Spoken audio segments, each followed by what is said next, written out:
Get a shot up. This is for the win. All of Detroit's sports teams live on Woodward.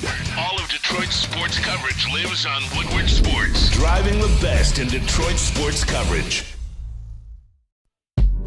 All right, good morning, everybody. Welcome to the Morning Woodward Show here on the Woodward Sports Network Live. WoodwardSports.com as always. Adham, Beydoun, Jeff, Iafrate, and Gabrielle Phillips. How's everybody doing this morning? Jeff? I'm doing pretty good. I had a fun day yesterday, a long day. We were hanging over at Dispo. Yeah.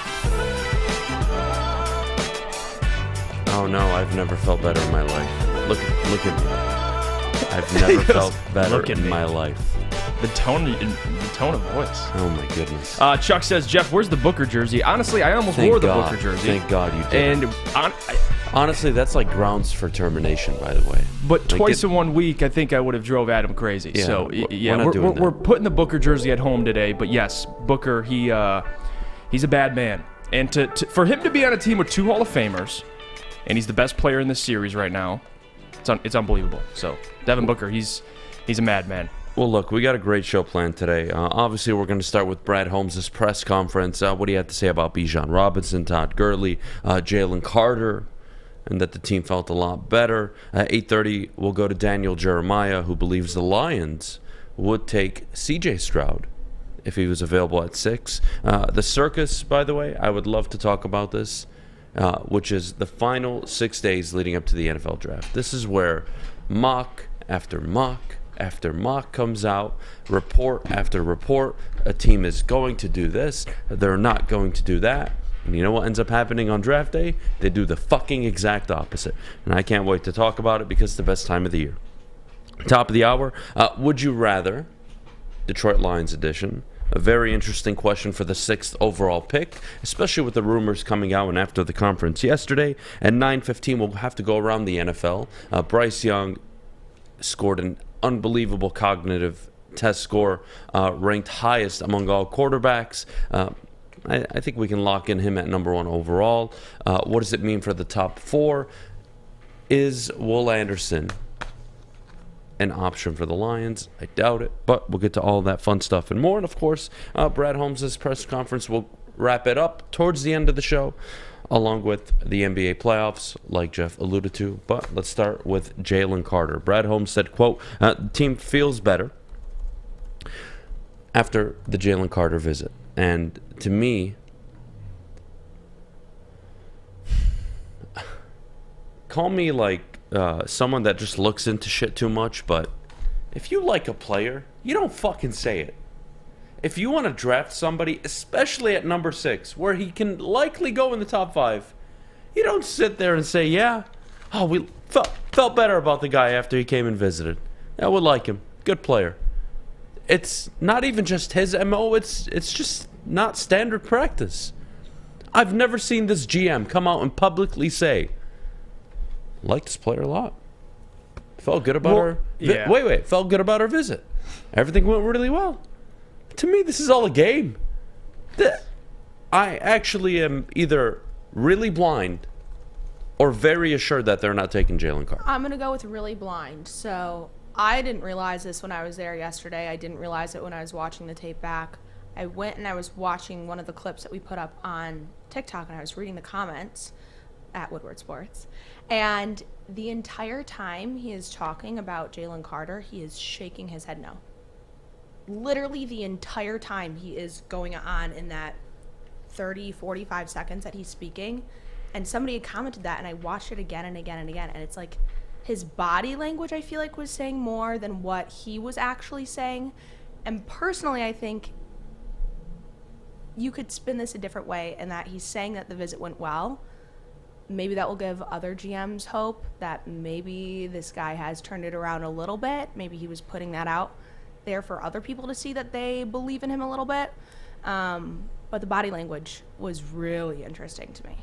And that's the interesting part about this time. There's so much misinformation that you don't really know what. You have to swift through all of it. And for Brad to say something like that, especially the way in which he said it, it seemed like, and you were there in person, yeah, it seemed like it caught him off guard a little bit when they asked him at first. He's like, oh, well, he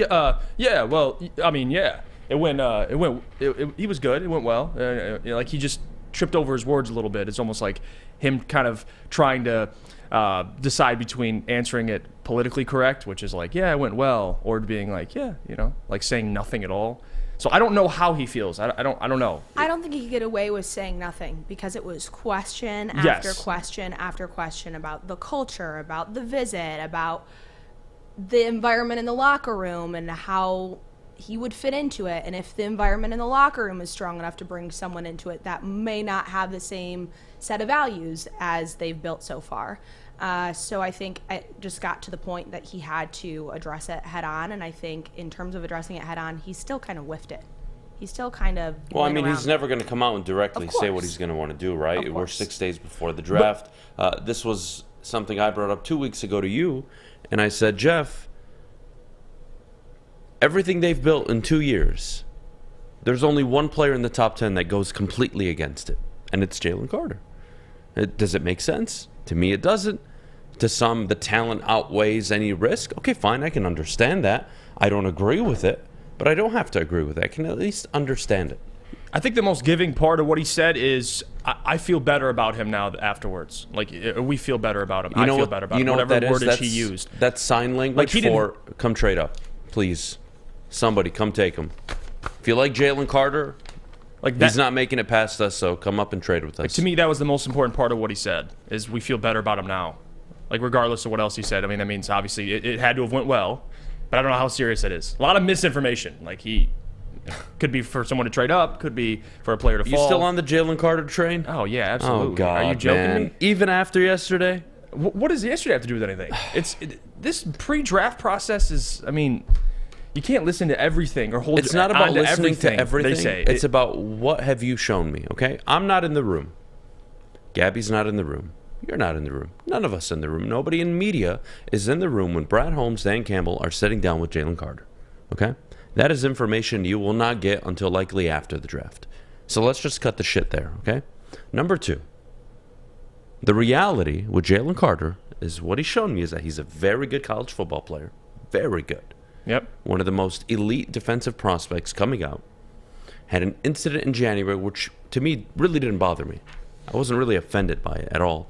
I had a few questions, but nothing that would make me think less of the player. And then he shows up to his pro day, out of shape, overweight, can't finish his drills, gasping for air. That is the last impression of Jalen Carter I have. And yes, he was in the building on Monday, but to me, I think Dan Campbell and Brad Holmes are looking at each other like, look, you know what? Let's hope to God somebody takes him before us, so we don't have to sit here and answer stupid questions from all the media that think like this is such a good player, because to us he's not. But what if it's doesn't the opposite? work hard? Then it's the opposite, and they're playing a game really, really well. Right. Because you know what I want to know, and I don't know off the top of my head, what did Brad say specifically about Adham last year? Like, I wonder how Brad typically approaches this. Where if you like a player and you're targeting a player, how does he talk about him? Like for Adham, did he say too much last year about how much he loved Adham? So, like, maybe that's his way of just being like, yeah, Like, I'm sure Adham last year was like, yeah. Yeah, but you had the number 2 overall pick. It was much easier. You have the 6 now, so it's a lot more options. And you have 5 teams that are going to select before you. You are typically very reserved on the player you like. You know who they haven't talked about? Devon Witherspoon, who's the odds-on favorite to be drafted 6th overall. I'm supposed to believe that because media in this town are obsessed with the Jalen Carter story, and that's all they ask the GM about. Right. That's supposed to mean that that's who they're taking. To me, behind closed doors, it's what I think. It's not what I know. This is what I think. Behind closed doors, Brad Holmes, Dan Campbell sat down prior to the Carter visit. Here are the questions we have for this kid. Mm-hmm. Doesn't seem like he's committed to football. Look at that pro day. Really, really bad. We don't vibe with that. Or bring him in on Monday. They have a conversation, and maybe he swayed them in the opposite direction. Maybe they did. But when you come out and answer the questions the way he did, to me, it's, it felt better. He answered a few questions. It went well. And that's all I'm going to tell you because that's all I have to tell you. And behind closed doors, what I think, they're hoping he gets drafted before 6, so they don't have to sit here and answer stupid questions from upset media members that are going to say, why'd you pass on Jalen Carter for X player? How could you do that? Shut the fuck up. I could do whatever I want. I'm the GM of this football team. I've nailed every first-round pick I've had so far. Shut the hell up. Thank you very much. You know what I love about what Brad said, too? It's case by case. Every player is, He said though. that probably 6 or 7 I know. times during that Just press kept repeating it. conference. It's case by case, case by case, case by case. You know what that sounds like? Well, it sounds like case by case. It sounds like that's what he's saying. But still, it means also once you get him in the room and you're interviewing him and talking to him, who knows? You want a great example of So case I'm not going by to just case? simply say because of his pro day, the Lions are 100% out or they're not interested because he doesn't fit their culture. Because, like Gabby said, he even alluded to it about the locker room. Like, they're comfortable bringing in a guy like Jalen Carter knowing who they got already in the locker room. But it's case by case. But it's case by case. So God, it's much more complicated, but still, I don't think I'm out on Jalen Carter, as in the Lions will not get him. JB, come on. You know what? Say it. I kind of think you're all a little bit right on this one. Gabby, to your fact that going back looking at that video, he's sitting here shaking his head while still nodding his head saying yes, that, hey, you know, we like this guy. We feel a little bit more comfortable after the interview. Maybe he's playing mind games a little bit. Maybe he's tipping his hat to all these other teams. So when draft night does get here and someone calls and say, hey, look, we're taking Jalen Carter. I know you're like a couple picks away. What will you give up for that pick? And he just hangs up the phone and says nothing. And honestly, also, one thing I wondered, too, watching and listening to Brad talk, do you really believe that he believes that, or when he said, we don't really know a specific weakness, we're still looking at the draft, but we could really take any player of any position. I believe that. Because I actually believe it, too, because I think when we came into it, we talk about BPA versus position and need. Like, even though I want Jalen Carter because I believe he's the best player available, technically, you can make an argument for quite a few different positions. And I know one of those positions we're going to talk about later in the show. Yeah, we're going to talk about next a couple right now, different actually. positions. A position I completely disagree with the GM about. But I know you saw the comment. 'Cause Oh, when I saw the it, comment. I'm not excited to talk about this, but we have to do it. But regarding the everything is available, it technically is. Because we talked about this after the C.J. Gardner-Johnson signing, which was, March 14? Mm-hmm. And the conversation was, you're acting and you're operating like a team that's all in to win this year. Oh, but nobody knows you have $100 million in cap space available next offseason. So you are living the best of both worlds. The Lions are one of the few teams that can take, I don't want to say a risk, but take an outlier. Take an outlier positionally. I think it should be a defensive tackle. Odds makers think it's going to be a corner. We'll see. We'll get to Brad Holmes' comments on Todd Gurley, Bijan Robinson, and what it means for the Lions coming up next. Jeff, I know that made you very, very, very happy. But before we go, I got to tell you about my good friends over at Planet Fitness. Sign up today. $10 a month is all it takes. Guys, get to a local Planet Fitness near you. Your fitness is essential. Don't waste any more time. Take your health very seriously. Get in shape by going to a Planet Fitness and by signing up in-store or at planetfitness.com. At work and at home, we're there with smarter security solutions.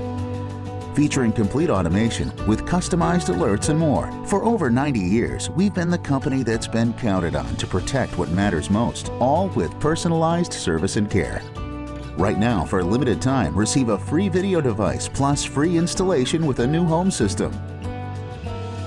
Guardian Alarm. We protect Michigan.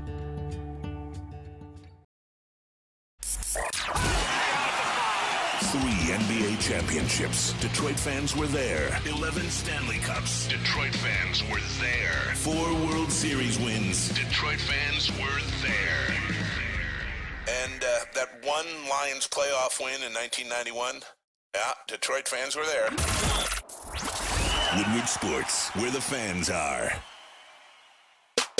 And we are back on the Morning Woodward Show. If you're watching live on woodwardsports.com, thanks for joining us. Be sure to check out the rest of the great stuff happening on our website, articles, merchandise, some great articles going up from our Lions beat writer, Matt Broder.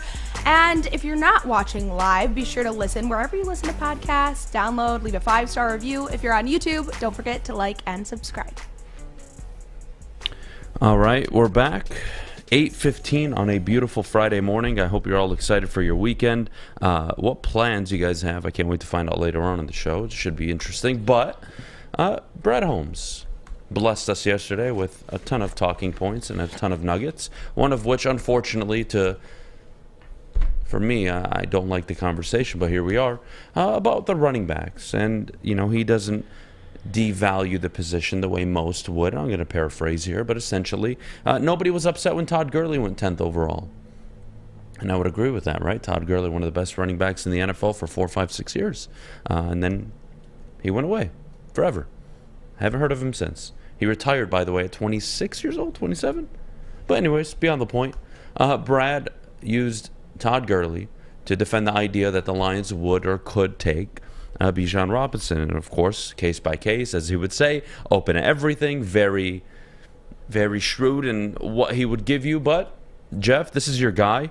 I know you love Bijan Robinson. Yeah. We'll get to a would you rather a little later on what you would do, what you would want. But talk me through this Bijan Robinson situation, because I don't like it. I don't love the idea of it. It's not just about positional value to me. This is just asinine for any legitimate organization to pull off in the current state of the NFL in the first round, even if they are supremely talented. And they're as talented as Christian McCaffrey or Saquon. That's great. It's a position that has one of the highest injury rates in the NFL and has one of the shortest lifespans in the NFL for a reason. It is a car accident every single play. I don't like the pick. I love the player. I don't love the pick at 6 or 18, but Jeff, no. I know you do. So walk me through it. Not at 6. I'll say that. But the reason why I wanted to have this conversation is we discussed Bijan a lot, the idea of the Lions drafting a running back, and you guys know how I feel about it. If I'm going to take a running back, especially if he's there at 18, which, quite frankly, I don't think he will be, to me, Philly's the best landing spot for Bijan, and the betting odds would agree with that. You check Vegas out, Bijan's projected to go somewhere in the top 15. He's not going to make it past there, so I don't think he'll be there at 18, but if he is, I'm all for taking a guy like Bijan, and I've already kind of listed those reasons too. Looking at, number one, the running back class as a whole, I believe there's Bijan, and there's Jahmyr Gibbs slightly under him. I wouldn't even say right under him, but there's a little bit of a drop-off just because of right now. Jahmyr can be a better pro, but as a prospect, Bijan is levels above Jahmyr Gibbs. And then there's the rest of the field, the rest of the running back class. So for me, if you're going to take a running back and you're going to take one in the first round, it's Bijan Robinson. And the reason why I say that, for a couple of reasons. Number one, if he's there at 18, the pick at 18, he's much more valuable. You could argue, and we had this discussion, 2 days ago or yesterday, about if you take the quarterbacks out, Bijan may be the highest rated offensive player in the entire draft. So if you can get him at 18, you're already getting significant value, but you also get that fifth-year option on top of it as well. So the point Brad was making about Todd Gurley is, yeah, we took him 9th overall. In the years we got out of Todd, he's talking about from 2015 to 2018, that 3-year span where the Rams were in the playoffs, they made the Super Bowl, they were winning playoff games. Nobody complained about Todd Gurley being drafted 9th overall. It was only brought up after he retired early. And yes, that could happen. Running backs, you could have a very, very short career. The average NFL career is 2.5 years. So think about that. That's just the NFL career. And now we're talking about running backs, which could be significantly less. But there's Bijan Robinson, and he's an exception.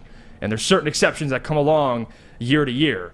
And if you're talking about a guy that's the best prospect since, Saquon Barkley, I think it's worth considering. So for me, if he's there at 18, I'm going to have to think about it. And he's going to have to be a realistic option. But to be honest with you, Adam, I don't think he will be. I think he'll be taken by Philly before then. He's too good. Let's look at the last 5 running backs taken in the top 10, okay? Saquon Barkley, Leonard Fournette, Christian McCaffrey, Ezekiel Elliott, and, of course, how can we forget Todd Gurley? Those are the last 5 running backs taken in the top 10. Right. Over the last, 5, 6 years probably, 7 years. And the point, and the question I have for you is, we did this last year. All of you, and not you specifically, Jeff, but everybody in the chat, Lions community, we were having conversations, even on our own network. The idea of taking a Kyle Hamilton at number 2 overall. Remember that whole conversation? Yeah, I do. And I would ask you, hey, Jeff, would you prefer Jesse Bates or Trey Hendrickson? Would you prefer this safety or this edge? And it was rusher, always right? the edge, right? typically. Okay, cool. At 2. So I'm going to play that game again with you right now. Okay. Would you prefer John Hargraves, a young John Hargraves, or a young, let's say, Ezekiel Elliott or Todd Gurley? And in this scenario, Bijan Robinson. And this would be at 18. Right. You're talking about at No, 6. at 6 or 18. It doesn't matter. Well, the idea that the Lions get the guy, I don't care what pick. The pick doesn't matter to me. I'm against first-round running backs. That's just my philosophy. That's why I'm asking you. But if you're asking me to compare Hargraves to Bijan, I'm going to go with the higher positional value always. But the point is, you're picking that at 6. It'd be like taking Hargraves, a player like that, at 6, and then you could take Bijan at 18. We're not directly comparing them, right? And that's kind of why it's easier to pills to swallow. But do at you 18. think he'll be there at 18? No, I don't. So there you go. So we can't even have that conversation. Well, it would have to be at 6. I'm not taking him at 6. To Bijan Robinson's credit, he's the best back to come out since who? Christian McCaffrey in 2017? Maybe Saquon 18. You can go back to 18. That's the most recent example of a stud running back coming out projected that high. Okay. You taking him at 6? No, you're not. Nobody wants to. And yeah, it's easy to say this pick worked out if he goes for 1,300 yards and 400 yards receiving. But that doesn't translate to anything in the NFL. You want to talk about disappointing careers? Saquon Barkley's career. Disappointing. What has he accomplished? Well, a playoff win this past year, and they didn't even pay him. They paid the shitty quarterback they have in New York. Think about that. You want to talk about positional value. Leonard Fournette, a running back on a Super Bowl winning team, a good running back, but he was never worthy of a top 5 pick. Christian McCaffrey at 8 overall, yes, an all-pro talent at that position. What does it mean? But up until he got to the Niners, right, which is a team full of all-pros, so that's not even an example because it's the outlier. Todd Gurley went on, integral part of them getting to a Super Bowl. 1 year and done. Knees degenerated. Everything is gone. Ezekiel Elliott gave you 3 years, 2 years coming out. He was unbelievable, leading the league in rushing. And then it bit you in the ass once it comes time to pay him. Here's the problem too. Is with McCaffrey you brought up. Yes, even in Carolina he was banged up for a stretch of seasons there. Majority early on he was healthy. But when he got to the 49ers, the reason why Bijan, it's hard to just call him a running back. You would have to call him almost just an offensive weapon entirely. Like Christian McCaffrey to me isn't a running back. He's an offensive weapon. So when those guys get utilized, like when McCaffrey came to the 49ers this year, even though he was injury riddled, like his career at that point. And it made sense for their team. But still, look at the impact he made for the 49ers. Like as an offensive weapon. Like well, what we have you the could best do. offensive line in football. Yes. You have the best offensive coordinator. And Bijan would be on a your rookie head deal, coach. not Christian's contract in which he was just paid. And that's fair. And the one thing I will give you is the contract. But if you draft Bijan, you are going into that situation with the understanding of he's going to be here 5 years and that's it. Well, but you don't know if he's the whole injury thing. You don't. No. You can't I'm predict not talking about injuries. injuries. Like if he's relatively I'm healthy, not paying him a second contract. Would you want to pay a running back north of $15-16 million a year? No, you wouldn't. So when especially you draft, if he lines up with your quarterback. NFL. Yeah, it's not to discredit the players. They're all productive as hell. I get paying Derrick Henry. I get paying some of these guys, but I wouldn't do it. It doesn't work, man. You need that money in way other different places. You don't believe me? Go to Kansas City. Go to Tampa Bay. Go to all the teams that have signed free agents or drafted their running backs that are competing at the top level right now without paying their running backs. When you pay your quarterback, and let's be honest, Jared Goff, you got him on a friendly deal right now. If you dare to extend him, you can't pay a running back that type of money. Because you want to pay Amon-Ra St. Brown. You're going to want to pay Penei Sewell. You're going to want to sign free agents. You're going to want to bolster your defense and get it to be an even better defense in the following years. Not spend $15-16 million a year. And yeah, you could make the point, well, Bijan's only cost you a few million for the first 4 years. And then you extend him on the 5th-year option. Then it'll cost you money, but it's only for that 1 year. You could make that argument. And I think that's a fair argument to make. Because, again, even if you draft another player at 18 and he becomes a really, really good player, you got to pay him anyway. So, but to your point, yeah, paying a running back's not ideal. But if you can get 5 years of Bijan and he's ultra productive, to me, it's worth it at 18. Like, if I could trade 18 for a 5-year stretch. At 18, I would be more open to it. I still wouldn't do it. Right. But I would be way more open to it than at 6. But 6 is the reality. I'm not going to sit here and make an argument for 6. you agree with me, he's not going to be there at 18. There's no way. And he's too talented. It's not to knock the player. He's too talented, yeah. I don't think he will be. Just welcome to today's NFL. The NFL overvalues, right or wrong, whatever you think, they overvalue the quarterback position more than they ever have. The rules, protecting the quarterbacks, it has never been a more quarterback-driven league. Mm-hmm. You go back to the year 2000, this was not a quarterback-driven league. This was a defense running back-driven league. And that's what it had been for the most part. And yeah, you had your exceptional wide receivers that would come out. You had a few quarterbacks that would really throw the ball really well. But it was always about the head coach, defense, and could you run the ball? That's not the case anymore. Now you need to just run the ball situationally well. But you don't need a Dalvin Cook. You don't need a Saquon Barkley. You don't need a Christian McCaffrey at that figure. And to me, it's a luxury to even consider Bijan Robinson at 6. The one team that I think can take a chance, Philly at 10, sure. I agree with you there. But at 6 for the Lions, I don't care what Brad Holmes says. That's wrong. Even Philly, like as much as I agree, he's the 10th. He'd be the 10th pick in this scenario going to Philly. If you think about it, even for Philly, why would Philly draft him 10th overall? If they can't afford him, by the time they're paying already Devonta Smith, they got Jalen Hurts already paid for. So that problem's going to be for anybody that drafts Bijan is you're going to have to eventually have to pay him. But to me, at least, 5 years of a productive, hopefully healthy. You really can't predict these things to any player in the NFL. Then it's worth it. But who knows? Yeah, he's not going to be there, but it's worth the convo. To me, he goes 10 to the Eagles, and if he's not going 10 to the Eagles, he has a real chance, I think, to go 18. If the Lions take him, and you know what? I grew up watching Barry, LaDainian Tomlinson, Jamal Lewis, Priest Holmes, Clinton Portis, some of the best backs in the NFL. Mm-hmm. These guys played 8, 9, 10, 11 years, and the NFL's different now, but it somehow worked. It just worked. But even then, they struggled outside of Barry, who gave you 10 elite years. One of the very few backs to ever do that. But you find yourself in a position sometimes when you have that guy at running back where you're just paying him because he gave you so much. Dallas with Zeke extended him early, regretted it. Dalvin Cook with the Vikings. Like, that production holds marginal value in my opinion. I don't need a running back to run 1,500 yards. I need a dynamic backfield, a duo, a trio to run for 11, 12, 13, but more so just situationally run really well. That works for me more than paying one of these guys all this money to run an extra 100, 200 yards, break down their bodies, and then their wear and tear is over by the end of the year and they're not as effective in the playoffs.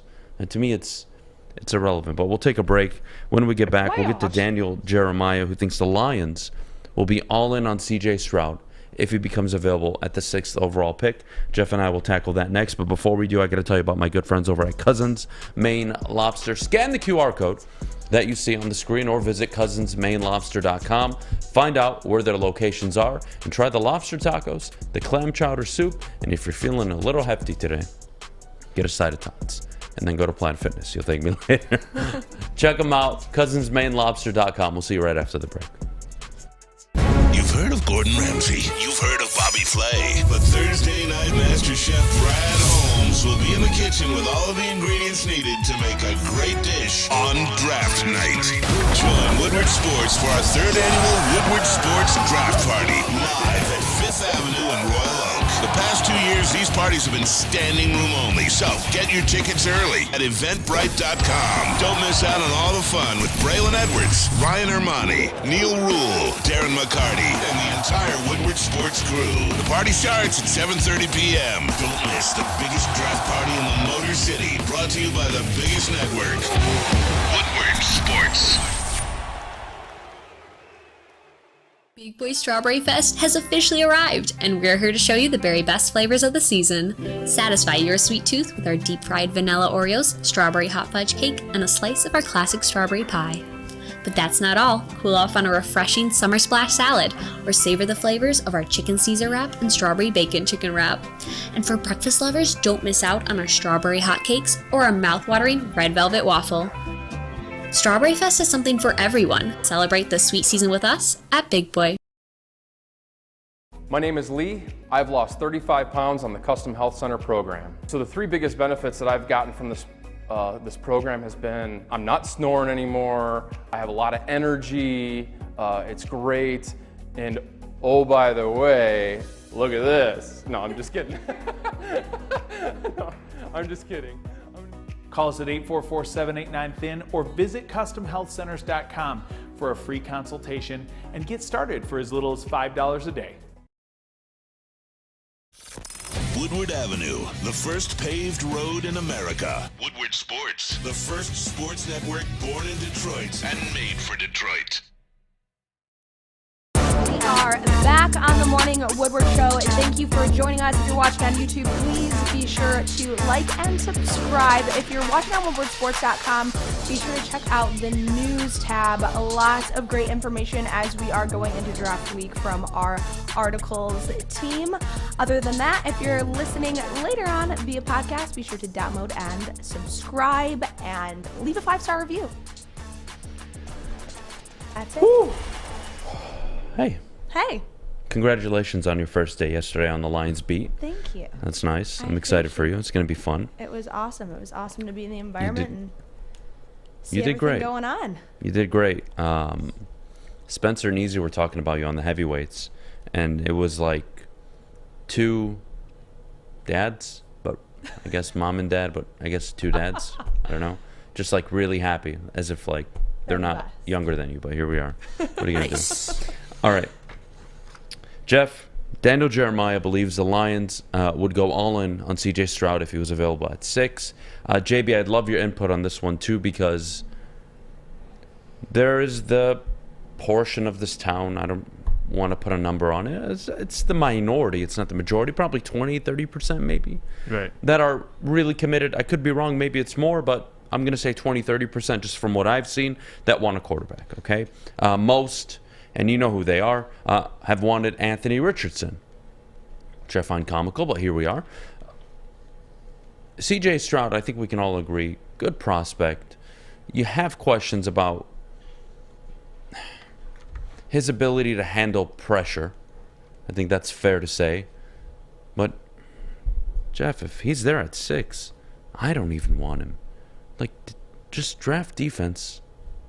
Build what you already have as a young core.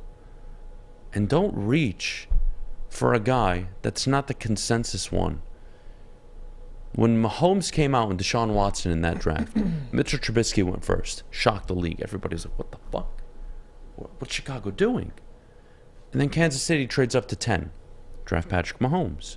And yes, they weren't consensus ones, but they had a lot more body of work than some of the guys coming out of this draft that are projected in the top 5. Deshaun Watson went to a national title game, won a title game. Patrick Mahomes was thrown for 5,000 yards at Texas Tech. I had way more to convince myself about than guys like Anthony Richardson, Will Levis, and all this stuff. And then there's Stroud, who makes it's a fact, has made the most NFL-type throws among all quarterbacks in college football since he's been there. If Stroud's there at 6, Carter's there at 6, I mean, you want to talk about what do you do in your shoes, because I know you do want a quarterback, maybe not this year, but you want one. That's a tough position to be in. Well, and I think you start answering calls if that's my opinion on it. So let me ask you this, because we had this conversation about drafting a quarterback before. The big thing is, well, and I agree with you. If we're at 6, I don't want to draft the 3rd, 4th best quarterback in the draft at 6, right? And we had the scenario, we figured that CJ and Bryce would be gone already, and you'd have Will Levis or Anthony Richardson. And that was the big argument. Now, with what you just said, with C.J. Stroud being the quarterback in this class that has the most NFL completed throws in college, would you agree he's the 2nd best quarterback prospect in this draft? Would you at least agree with that? Consensus among many draft analysts and scouts that C.J. is the 2nd best quarterback. I really think draft. it's 60-40. I do think there's a large part of the media that believe because Stroud is obviously bigger, taller than Bryce Young, that they value him more, especially because of the offense he played in. So I could make that argument. So even better. So actually, that's even better. So you would agree that even there's a crowd of people that would think he's the best quarterback in this draft. Okay.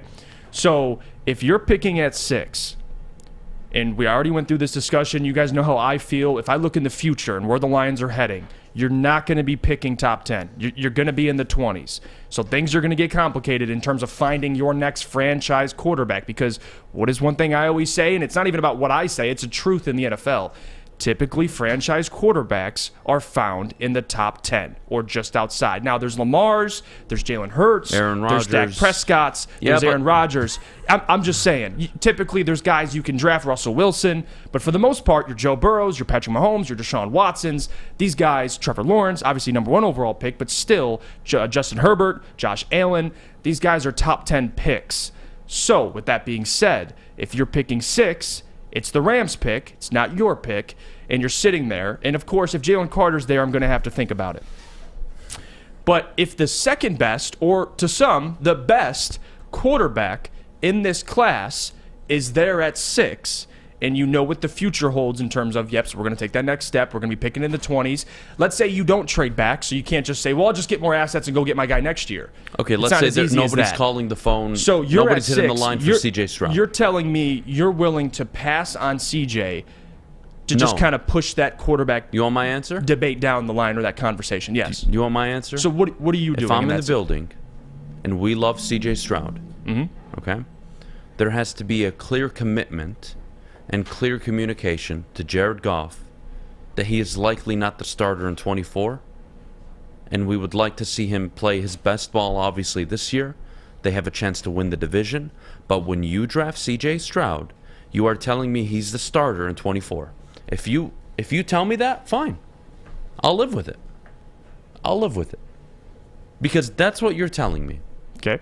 A guy in Jared Goff who has 2 years left on his contract, you're going to tell him, hey, buddy, go out and make franchise history this year. Go out and potentially win the division, win a playoff game, and our mediocre it was our pathetic drought of not having any success with this football team, end it all so we can ship you away for this guy that we're drafting this year. Yes. That's a tough sell for me. And I always bring up the Alex Smith situation. I still think Jared Goff is a viable option for the next 2 to 3 years, as long as he's playing at the level he showed last year, to be that bridge quarterback where, yes, there will be a draft where the Lions are probably picking at 24, 25. And Brad's going to get on the line, and he's going to find a way to sneak up to 12, to 10, to 8, to 7, not 1 or 2, but to one of those numbers, and he's going to draft a quarterback. And yes, what that will cost you, to me, is nothing compared to what it'll cost if you take a quarterback now at 6, force Jared Goff out the door next year, and that quarterback regresses and isn't the quarterback you wanted, or isn't as good as Goff would have been that year, i.e. Trey Lance. Draft a quarterback, sit him, doesn't work, now they're shopping. This could easily fall back in your face. And I'm not saying that the quarterback you trade up for will be any better. But when you make that decision, you're telling me you're moving off from Jared Goff. Jared Goff's not a backup quarterback in the NFL. Somebody will pay him $35, $38, $40 million a year to start on their football team the second you cut him. That I can guarantee you.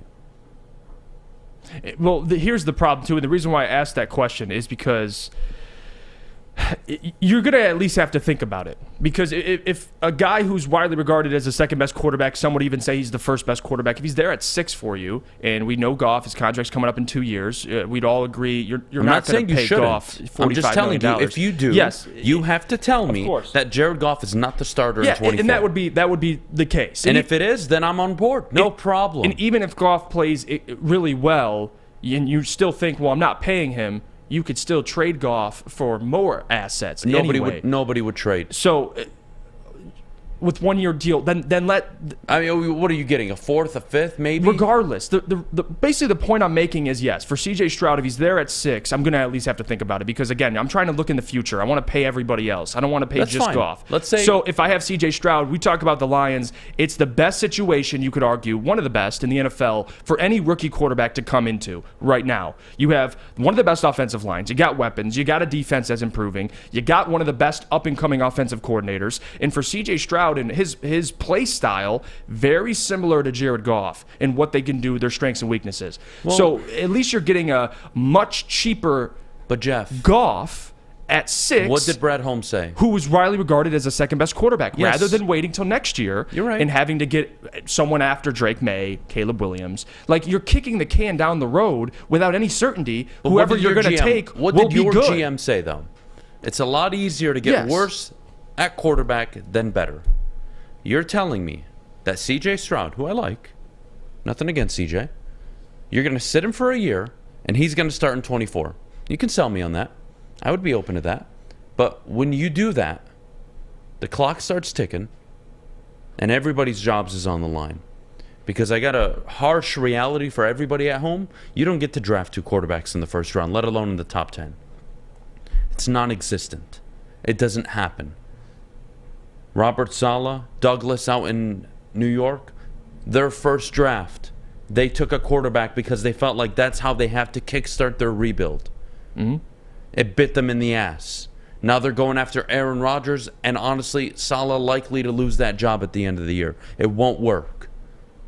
The Lions have done the opposite. They've built around their defense. They've built the offensive line. They've found players later on in the draft. They've now gone out in free agency and spent smart money. Right. When you force Jared Goff out the door, which is what you do with that pick, to me, it sends the wrong message on a team that this year I think can win the division and win a playoff game. But it also holds Jared's feet to the fire because you have competition behind him. Yeah, that is probably the most overblown bullshit media story just because we live in Detroit. Everybody says that Detroit didn't succeed enough because Stafford never had competition. That's in my opinion. I don't believe that. But I know you don't, but to me, that's bullshit. Josh Allen doesn't need competition. Jalen Hurts doesn't need competition. It's not about competition. It's about having a guy behind you that you have good rapport with, that can step in for you if you do get hurt, and that's it. Nothing more, nothing less. Nothing more, nothing less. I look at the situation any rookie quarterback, but especially if you draft one at 6, would be coming into. It's the best. I mean, you get to sit behind Goff. It's a great situation. And the one thing that I would agree with. The one thing that always pulls you back, right, is, well, I don't want to draft the 3rd, 4th best quarterback. Like Zach Wilson, for example. Looking back, even at the time of the draft, when the Jets took him, where was he ranked in that draft? Chris Sims had him 1, though, to but be Chris fair. Sims is high as hell. I know. I'm and just most saying. didn't You're think asking that. me. I mean, some people had him really high. Some people, like you and I, were like, this guy was a 3rd-round pick 2 months ago. This is stupid. And that's why the difference is with Stroud, it's pretty consensus. He's 1 or 2. Yeah, but the like, difference there's not between, really much of the it. difference between the Mahomes draft, for example, if you want to use that as an outlier, and this past draft, or this upcoming one, excuse me, is all the quarterbacks are projected to be going in the top 8.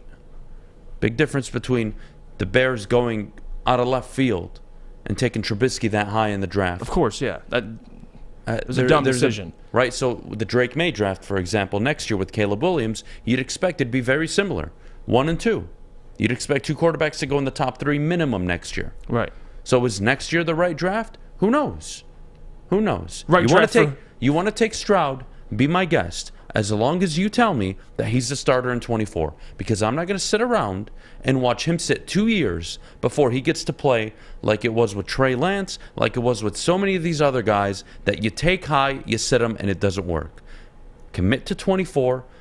If he doesn't shine, that hurts you a lot. Of course. But I expect him to, given how good the offensive line is, the offensive coordinator, everything they got. Don't get me wrong. I'll say, because that's... But when you make that move, you're telling me, Jared Goff, you're out the door next year. Yes.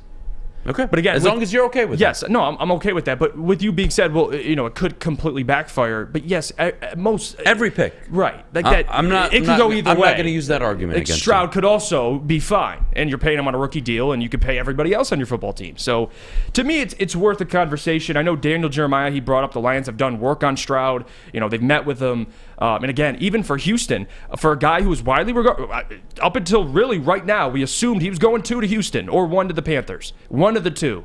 If he's there at 6, a guy who's projected top 2, You gotta think about it. I just think Goff's contract. And let's be real here. Let's be real here. We talk about the most important position in football. It's clearly quarterback. Yep. That's why teams swing and miss at quarterback. It's super important. But if you're looking at the players that'll be there at 6, if Jalen Carter's not there, and the reason why, if you brought that up, it was interesting because I have to actually think about it. If we're not talking about Jalen Carter, and your options are Gonzalez, Witherspoon, C.J. Stroud. Oh, well, don't go ahead to the next segment. Relax there, But Jethro. think about that. I mean, come on. That's a no-brainer. I'm taking the quarterback over because I can get C.J. at 6 and maybe a Porter at 18. So you'd rather take a Gonzalez or Witherspoon over a future potentially franchise quarterback? Like, a guy you could have on a rookie deal? Like, it doesn't make any sense to me. Who's widely regarded as the second best, some first best quarterback in this class? Like, come on, guys. I'm not just taking Gonzalez or Witherspoon because I have to take them. Like, if Stroud's there, it's worth the convo, to me at least. I would agree. It's worth a conversation as long as you tell me that Goff is out the door. Yeah, I'm not saying you have to extend Goff. I'm not saying he's the franchise guy. I don't think he's, by definition, one of the elite franchise quarterbacks. Do I think he's a guy that can quarterback your team for 5, 6, 7, 8, 10 years? I do. He's good enough. He's a good quarterback. He's not below average. That's what we call backup quarterbacks. Jared Goff is a good quarterback. Yeah, he's good. Who is very good at times, and that's the problem. The elite quarterbacks are just very good all the time. But you know what? He's especially good at $30 million. Like, what he's playing like, I mean... And that's why, if you're going to draft him, just be on the same page with me and tell me, yep, 24, he's a starter. Because I don't have time to pay a quarterback $30 million to sit the bench, right, let alone a quarterback at 6, $10, $12 million, or not 10, 12, $7, $8 million to sit the bench and be a backup on his second year of his contract. I don't have time for that. And let me just be, I'll be completely honest with you. The fear I have for the Lions is you're in a position where you don't take a quarterback, and next year, Jared Goff, and again, this is just what ifs, but I'm just being honest with you. Jared Goff regresses or he struggles, but the Lions still find a way to win 10 games. So you're in a position where you can't really get your guy, but you know you got to move on from Goff. Like, you're in this, it's a bad situation. You'd like to be ready for the future as well, and I think considering a quarterback is the way to go. And if it's not Stroud, maybe it's Hooker. To go back to our conversation from earlier this week before we wrap this segment up, we talked about his press conference, and you saw how much his message of the team and their growth and where they're at going into this year aligned exactly with what Brad Holmes was saying. And I think it's so important that as a team they're going into this week as a united front. Mm-hmm. And the fact that they had those parallels, I think says a lot about the organization. Yeah, I think they're all in on him. Yeah, I do. I think they're all in on Goff, and it would take a catastrophic year from Jared Goff to convince them to move on from him. It's easier to get worse at quarterback, especially when you draft these guys young and you throw them into the fire. On average, since the year 2000, on average, less than one franchise quarterback comes out, elite franchise quarterback comes out per draft. It is one of the most difficult positions to land. And when we talk about a team that hasn't won a division in 30 years, hasn't won a playoff game in over 30 years, when we talk about that team, everything in front of you, you're now just going to take that pick at 6. It'd be bold. You have the GM for me to buy into. Right. To me, it's too bold, and I don't think it's part of their plans. I don't think they do it, but we'll take a break. When we get back, I want to have some fun about the NFL draft. I want to get away from the players for a little bit, and then we'll get to a Would You Rather in the NFL draft segment with Jeff. That should be fun, but before we do, Jeff, our good friends over at the Sports Marketing Agency. Shout out to Doughboy Steve, by the way, for the 20 gifted memberships in the chat on woodwardsports.com. But let me tell you about our friends over at SMA. The Sports Marketing Agency helps spread awareness about mental health and substance abuse. Their new podcast, This is the S Word, helps fight the stigma about seeking help. If you or someone you know is struggling, head to thesportsma.com for more information. Love Woodward Sports? Love wearing clothes? Then you should be wearing Woodward Sports clothes. Check out our full line of merch at woodwardsports.com. Just click on Shop. We have all your favorite designs, like Dan Campbell kneecaps, Woodward Golf, and of course, our own logoed out merchandise. Men, women, infants, kids all love Woodward Sports. Impress your friends. Impress your boss. Impress your dog. Buy Woodward Sports merch today.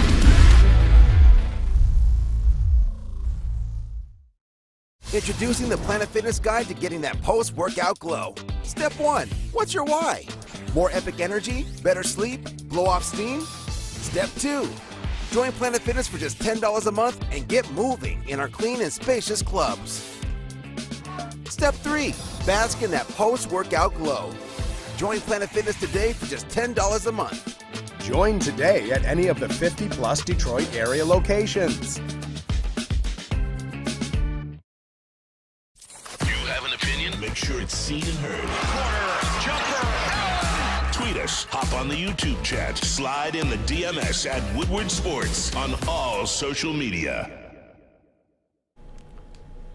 Fulling Warehouse in Hamtramck is the home of the original football bowling game. 2 to play for $12, the unlimited open play, or you can pay $120 for a lane reservation for up to 10 people. $2 mystery beer machine, full bar. Check it all out. FullingWarehouse.com.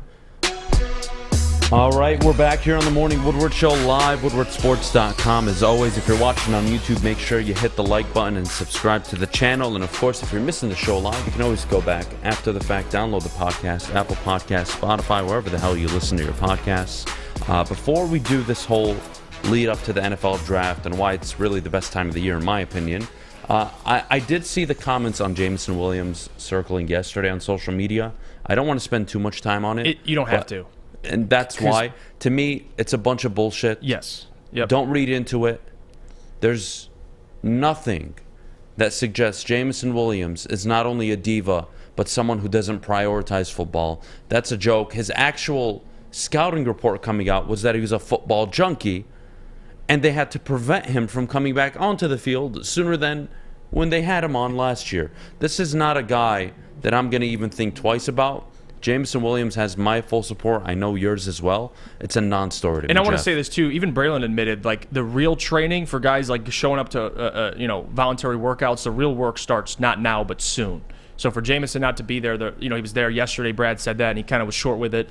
It's not a big deal. It's not a story at all. Braylon even said that on Ermanni and Edwards with Mads yesterday. And if anyone knows can address it, it's Braylon Edwards. But also the other part of that is if you follow Jameson on social media, the guy's working out.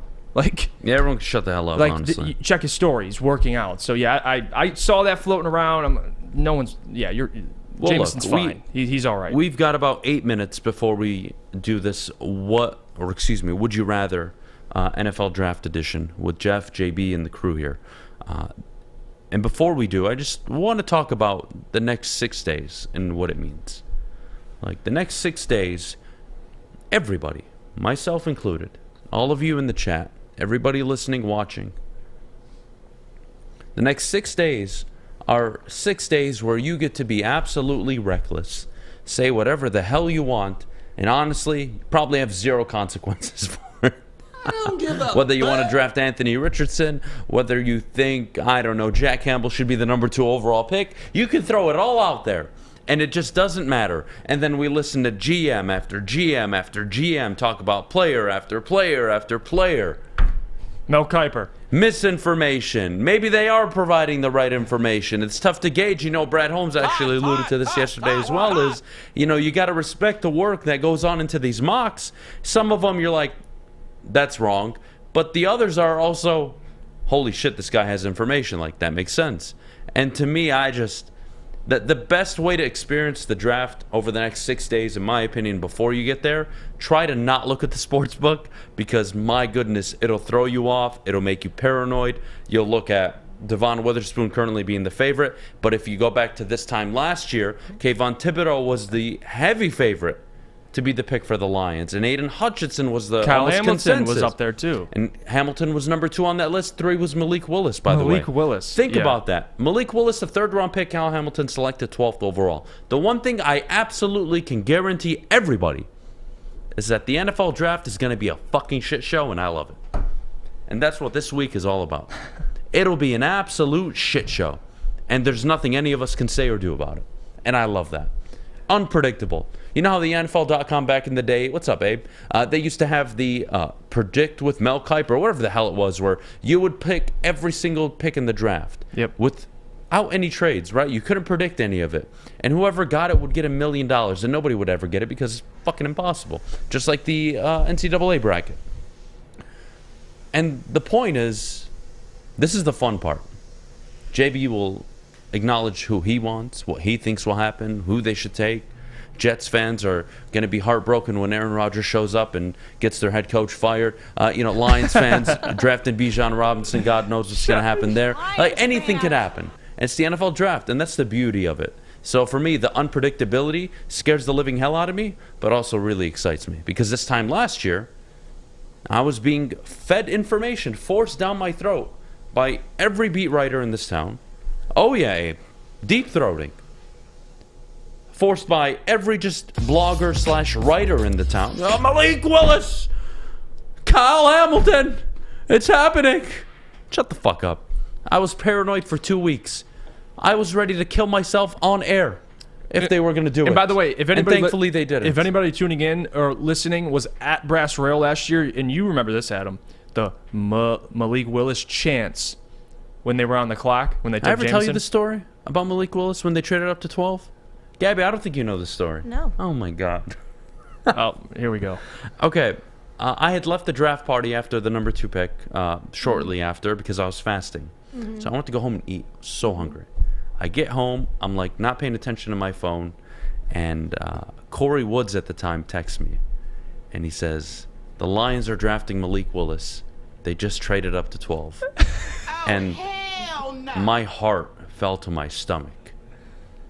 I almost shoved my wife out of the way in the hallway, ran to get the remote, turn on the TV, freaked the fuck out. Oh my God, they're drafting Malik Willis, or oh my God, they're drafting Kyle Hamilton. I was ready to throw furniture, break glass. I was going to lose my shit. And then they took Jameson Williams, and smart man. I put out a nice tweet saying, fuck all of you people who thought it'd be Jameson Williams and Malik Willis like I always do.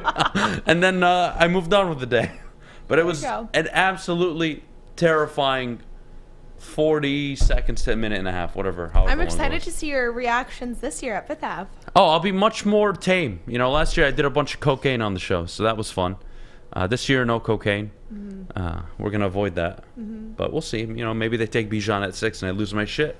Or Anthony Richardson, then I'd lose my shit. I'm excited for next week before the draft when we do the shows leading up to the draft where we're doing our predictions. Final mock drafts will be Thursday show. Thursday morning. And I'm going to make sure we do a first-round mock, too. We can even do us 3 again because I want to make sure we leave our imprint on the Morning Woodward show where we think everyone's going to go so we can look back and see how right we were again, all right? Because we don't play around when it comes to the draft. We take these things very serious. Last year, Kirby Joseph, that was the one thing we kept hitting on every single time, and there you have it. Kirby Joseph's a Lion. So. Josh Pascal, Kirby Joseph were 2 front runners in almost every mock draft we did. We never had a trade up though in the first round. Never saw that one coming. I mean, only Aqib Talib saw that one coming. That was insane, by the way. Aqib Talib, yeah, he's. But look, we're gonna take a quick break. When we get back, would you rather Detroit Lions draft edition?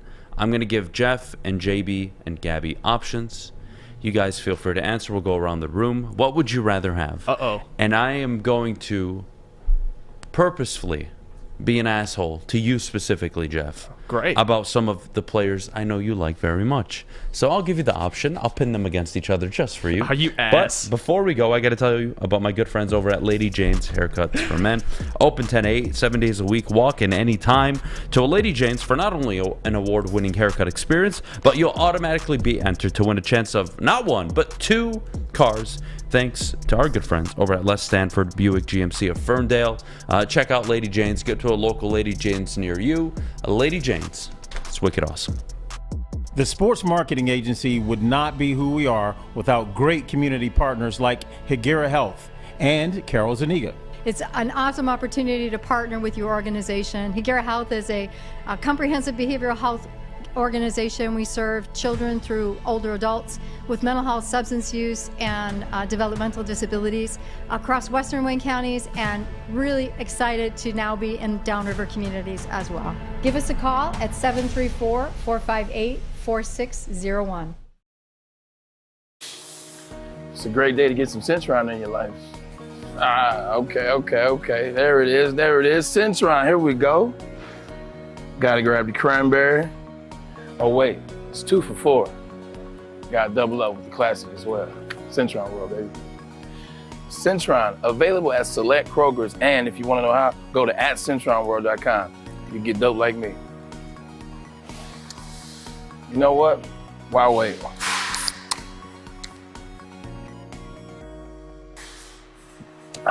Great taste, guaranteed.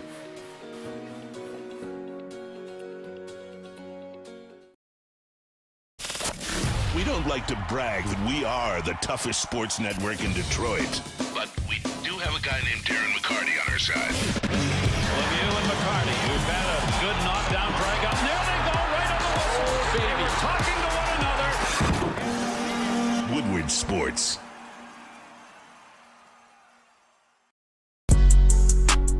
All right, we're back. Top of the hour here on the Morning Woodward Show live. WoodwardSports.com. As always, if you're watching on YouTube, make sure you like the video and you are subscribed. And if you missed out on the show live, you can always go back after the fact, download the podcast, listen to it wherever you find your podcast. It's up to you. It's not my business. I'm not going to tell you where to spend your $4.99 a month, depending on where you spend it.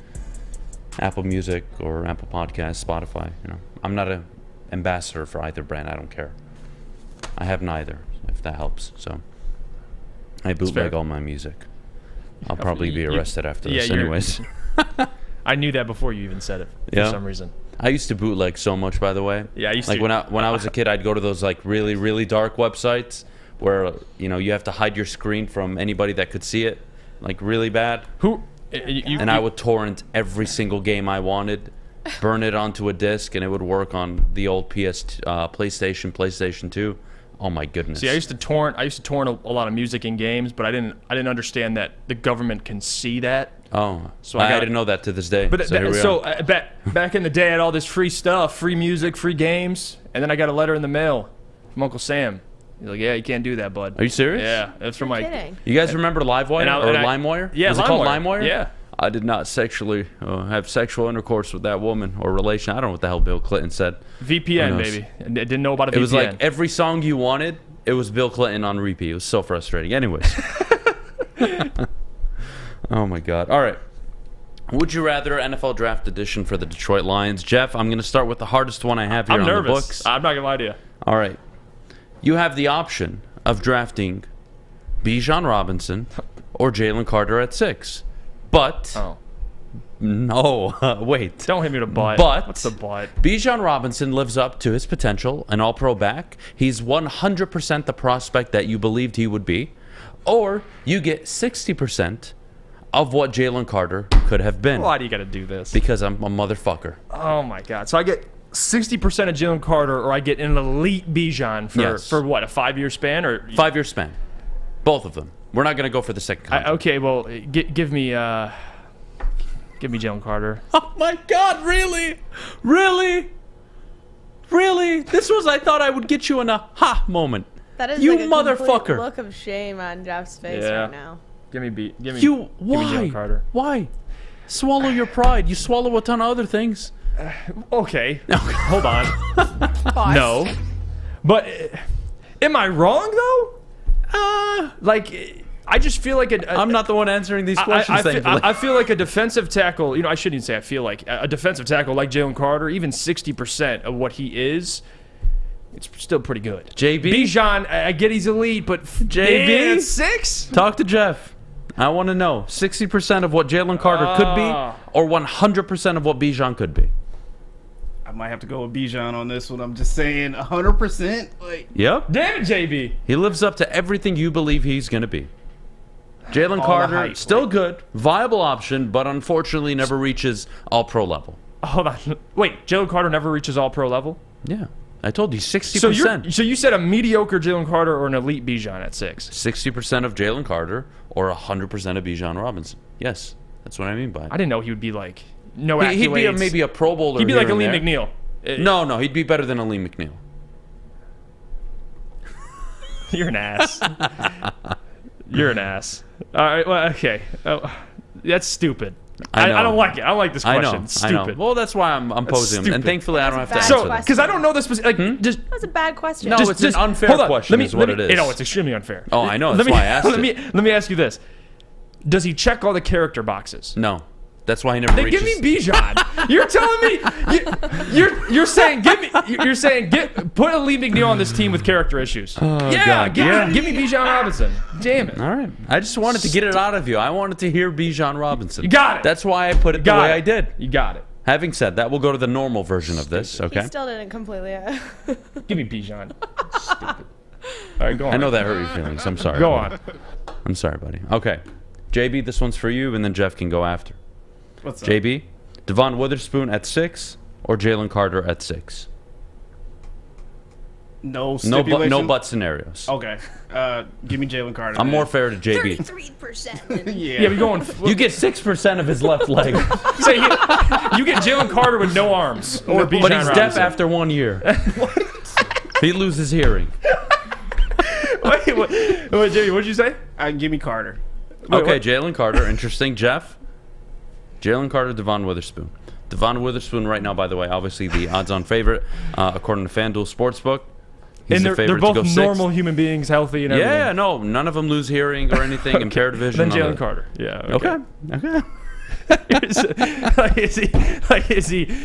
He's functional. He's all good. He's not missing like a pinky toe or anything. He's straight. All right, let's give you more butt scenarios. Then give me Jalen Carter. Okay. All right. Pick 18. Would you rather the Lions trade up to secure a corner in your situations, both of you, because you took Jalen Carter? Would you prefer them to trade up for a corner or trade up for a quarterback? Oh, quarterback. Jeff? Or excuse me, Jeff. JB? Corner. Why? Because you can find and develop that quarterback later on in other rounds that you have available. I'm not going to jump up to, as Jeff said earlier, get the 4th, 5th best quarterback that's out there. Yeah. Wait. What pick are you jumping up from? Excuse me. 18. Oh, never So you're mind. moving 18. Then corner. Oh, really? Excuse me. Yeah, I thought. Yeah, that never mind. If the guy you wanted was available at 12. Well, who's the guy? I mean, it's going to be Levis or Richardson. No. Then yes, trade up for corner. Okay. Yeah. Sorry, I misheard that. I Well, meant would trade you up think for 6? Yes. Oh, okay. Then never mind. Sorry. Yeah, JB's right. Trade up for a corner. Okay. Because I don't like Will Levis or Anthony Okay. Richardson. This one is my favorite outside of the one that I messed with Jeff with, okay? And this one I think is very real. I think it's going to be a legit conversation we have to have, which is, are you prepared for the Detroit Lions? And I'll get to the would you rather after. Are you prepared for the Detroit Lions to double up in the first round? Let's start with yeses or nos. JB? And double up meaning they take the same position in the first round, 6 and 18. No, I'm not ready for that. I know Brad Holmes has a track record, but I'm not ready for it. Jeff? No. I'm not Zero interested. chance. No, I'm not interested. You're not interested, but 0 chance. No, 0 chance too. I don't see how that would even work. Would you rather end up with Jalen Carter and Deonte Banks or Devon Witherspoon and Kalijah Kancey? You said Jalen Carter and Banks.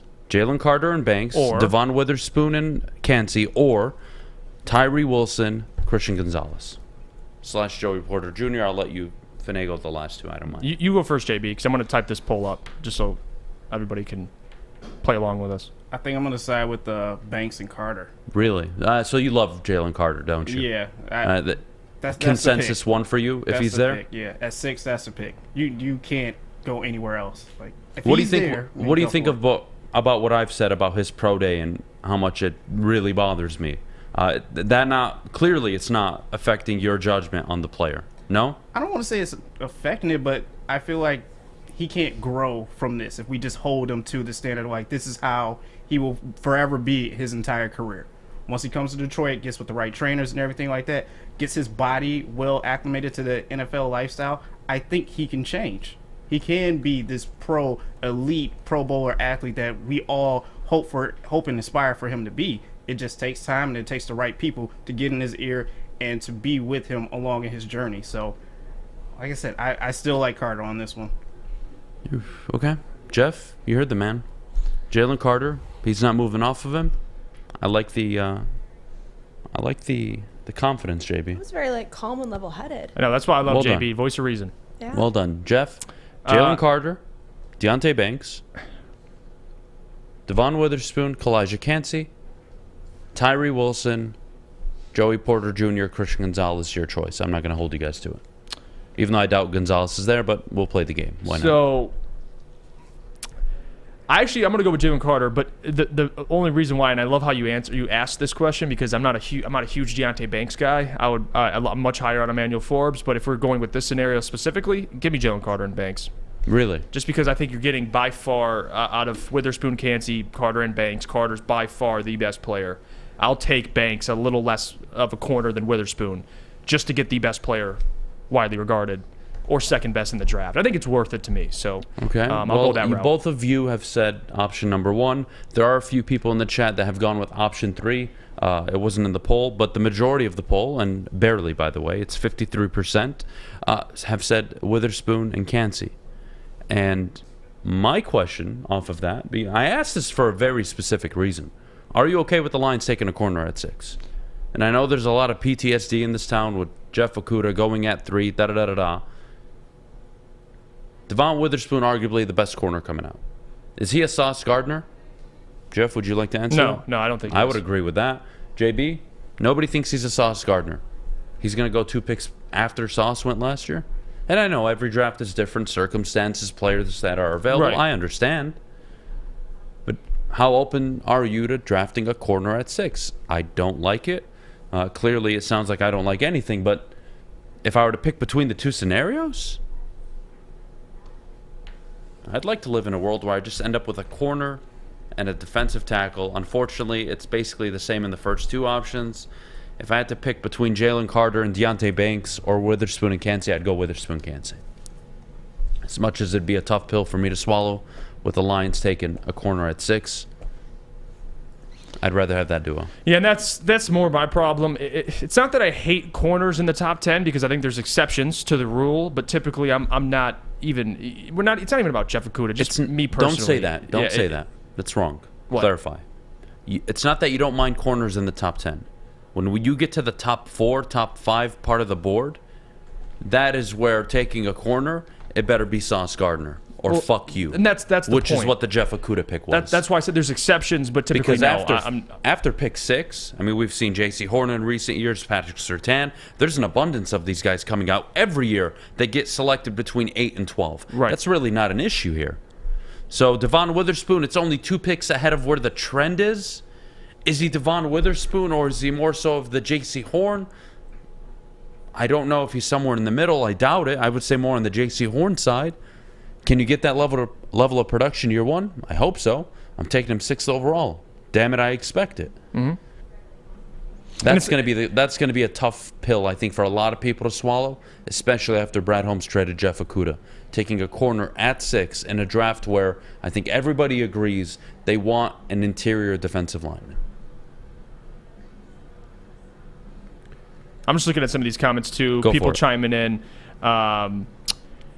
Just want to read some of these. Mason says Jalen Carter, but every 3 games he shows up at halftime because he's got a speeding ticket on his way home. Okay, never mind. Brian says, I'm sure he knows he won't play well enough elsewhere to much more than a total amount over 8 years. If he leaves and goes somewhere else and stinks. Bart says, just remember Quinn took Jeff Okudah and Brad is taking Witherspoon. Witherspoon to me, and I just want to say this. It has nothing to do with, I like Witherspoon. I like Gonzalez. These guys I think will be good players. But if you're talking about at 6 and what the Lions need, if they took Witherspoon, I'm not going to sit here and be mad about it, but it's not my preference. That's the biggest problem just with isn't. the second option. I think it's really the reason why not only you two went with option number 1, which was Carter and Banks, but almost the majority of the poll was, 47, 48%? Yeah. There's a reason, because nobody wants to take the corner at 6. And if you were to ask me what I would live with more, Carter or Witherspoon at 6, I could live with Carter at 6 more than I could with Witherspoon. Well, because it goes against everything I believe in. Yes. Yeah. And I do have questions about Jalen Carter, but I wasn't in the room on Monday. And if for any reason these guys are somehow completely sold, even though to me it doesn't look like they are, and they take him, I can live with it. I trust the GM. I can live with it. Way more than I can live with the idea of a corner. Benji says, based on fan perspective, Witherspoon Kancey feels like it has some double bust possibility.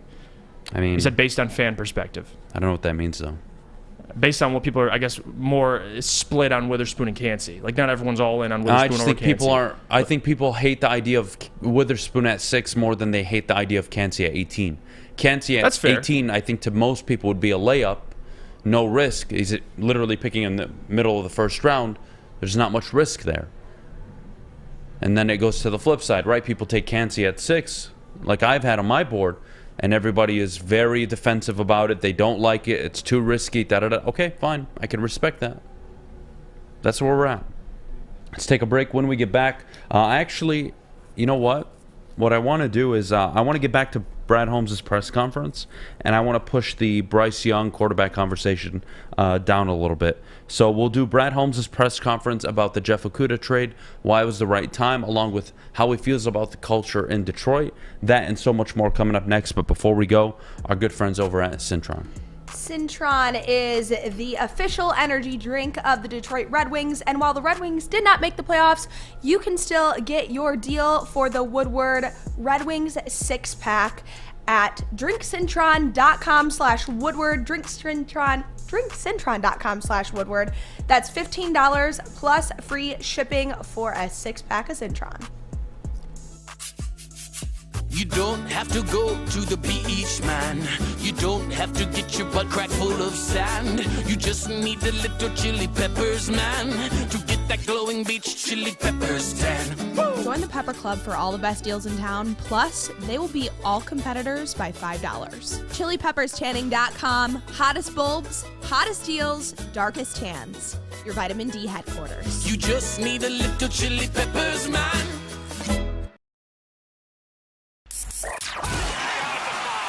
3 NBA championships. Detroit fans were there. 11 Stanley Cups. Detroit fans were there. 4 World Series wins. Detroit fans were there. And that one Lions playoff win in 1991? Yeah, Detroit fans were there. Woodward Sports, where the fans are. Get a shot up. This is for the win. All of Detroit's sports teams live on Woodward. All of Detroit's sports coverage lives on Woodward Sports. Driving the best in Detroit sports coverage. See ya. At Alta, uptime matters. Alta Equipment has everything you need to get the job done. If you have a big project coming up, Alta has you covered. Call them today, 844-GO-TO-ALTA. That's 844-GO-TO-ALTA today. All right, we are back here on the Morning Woodward Show live, woodwardsports.com. Check out the website, by the way, after the show for all the latest articles, breaking news, show clips, merchandise, whatever your heart desires. You'll find it on woodwardsports.com. Jeff, Brad Holmes talked about the Jeff Okudah trade a little bit. I was surprised it was brought up, to be honest with you, given the nature of this week, right? It's all NFL draft. You're trying to really break news or get something out of Brad, but the question was asked, the Jeff Okudah trade. He said, quote, was the right time. Felt like the right time. Yeah. Right time for that $11 million next year. Well, I mean, they save 5 of it because they get 5 in dead cap space. But to me, when Brad Holmes says it's the right time, it's not just that the player didn't work out and he wasn't any good or that he wasn't good enough to be on this team. So you know what? You look at a player sometimes, you're like, hey, you know what? Maybe you need to leave. Maybe you shouldn't be here. Maybe you need to go somewhere else, and hopefully you become a better person, better player, who knows. But when the way he answered it, and Gabby, you were there, so you can speak more to this one, but the way I took him saying, quote, right time, that was 60% of a football reason, 40% of a human reason.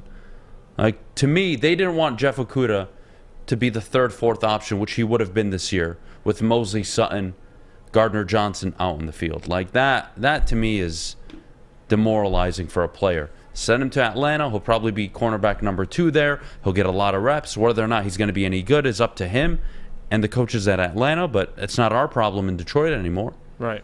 So that's the way I see it. 60% football reasons, 40% dude needs to get the hell out of here if he has any chance of saving his career.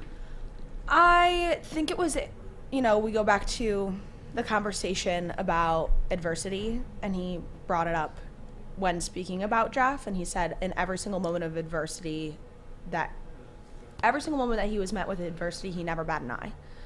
And I think it was interesting, and it was definitely the theme of that press conference, obviously with all the Jalen Carter questions, and we can tie that back to it.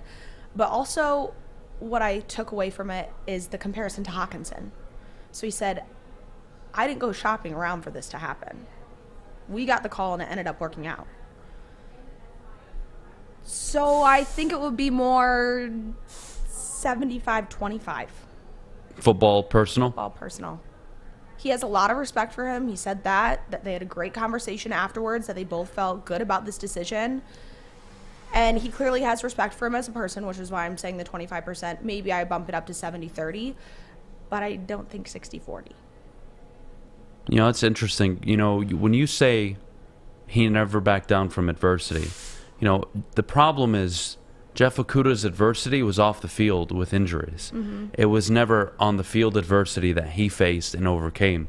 Most of the games he played in, I would say roughly 85-90%, he wasn't any good in. He had probably 3 games last year, 4 games where he was good. One of them, I would say, very good.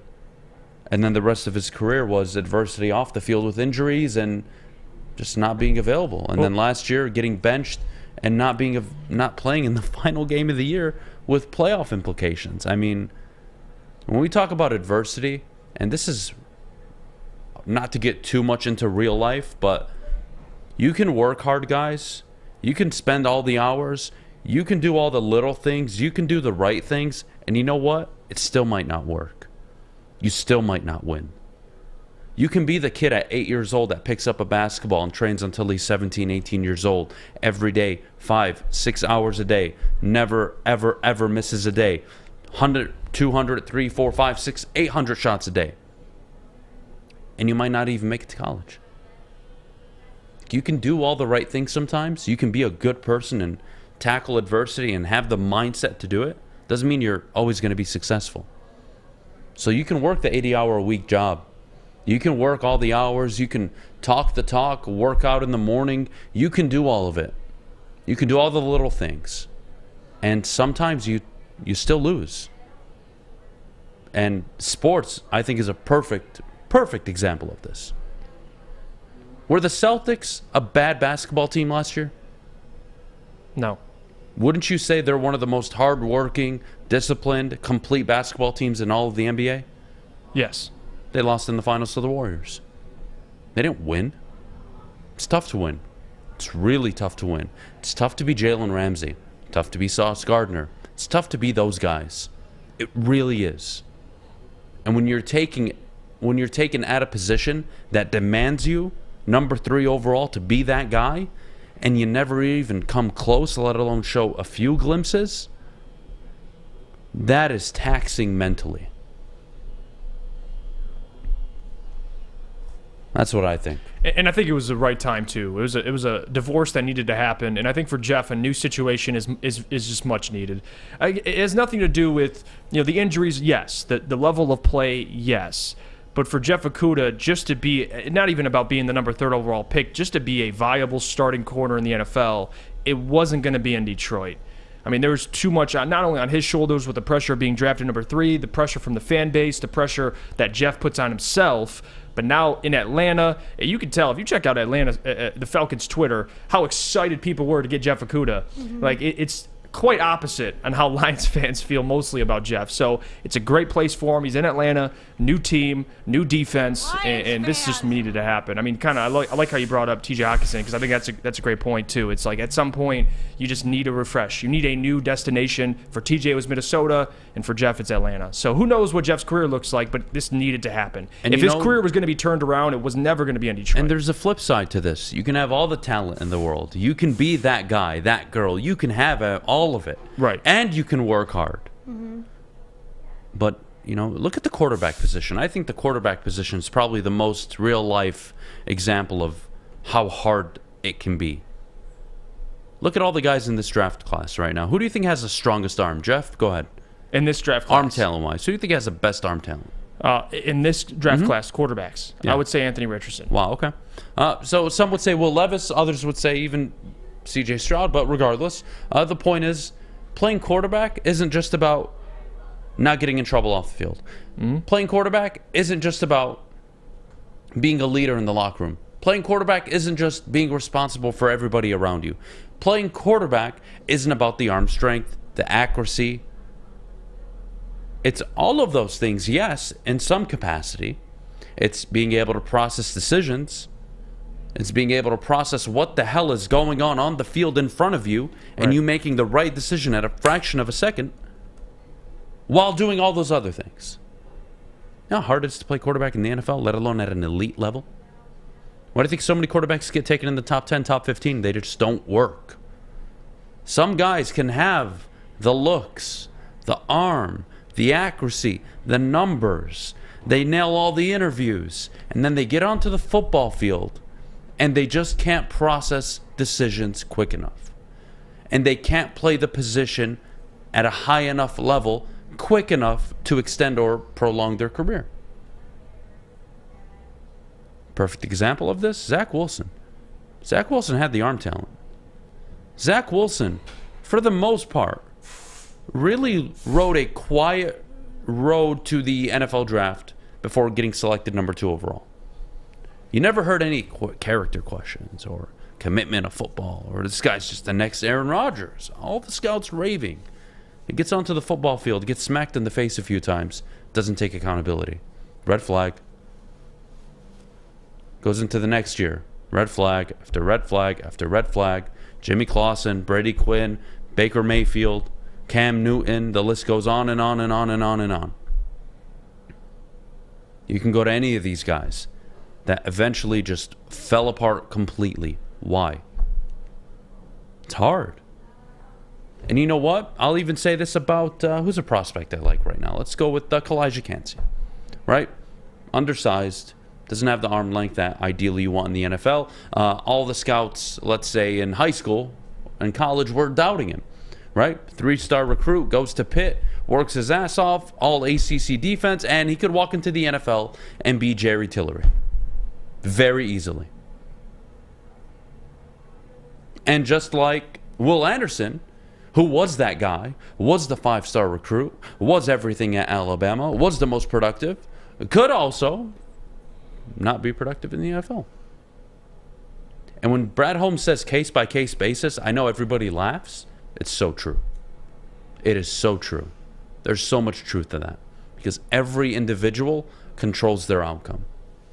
In my opinion, I think you have more control over the outcome of your life, your production, than you think you do. It's on the player, man. It's on the player. At the end of the day, you can have the coaches that support them, the GMs, situation does matter, but in most positions outside of maybe quarterback, if you're that guy, you're going to be that guy. I don't think Mahomes is Mahomes in Cleveland if they take him number 1 overall that year with Baker Mayfield. I don't. I don't think Mahomes is Mahomes if Chicago trades up to 3. Situation matters. So for quarterbacks, it matters. But I think Sauce would have been Sauce anywhere.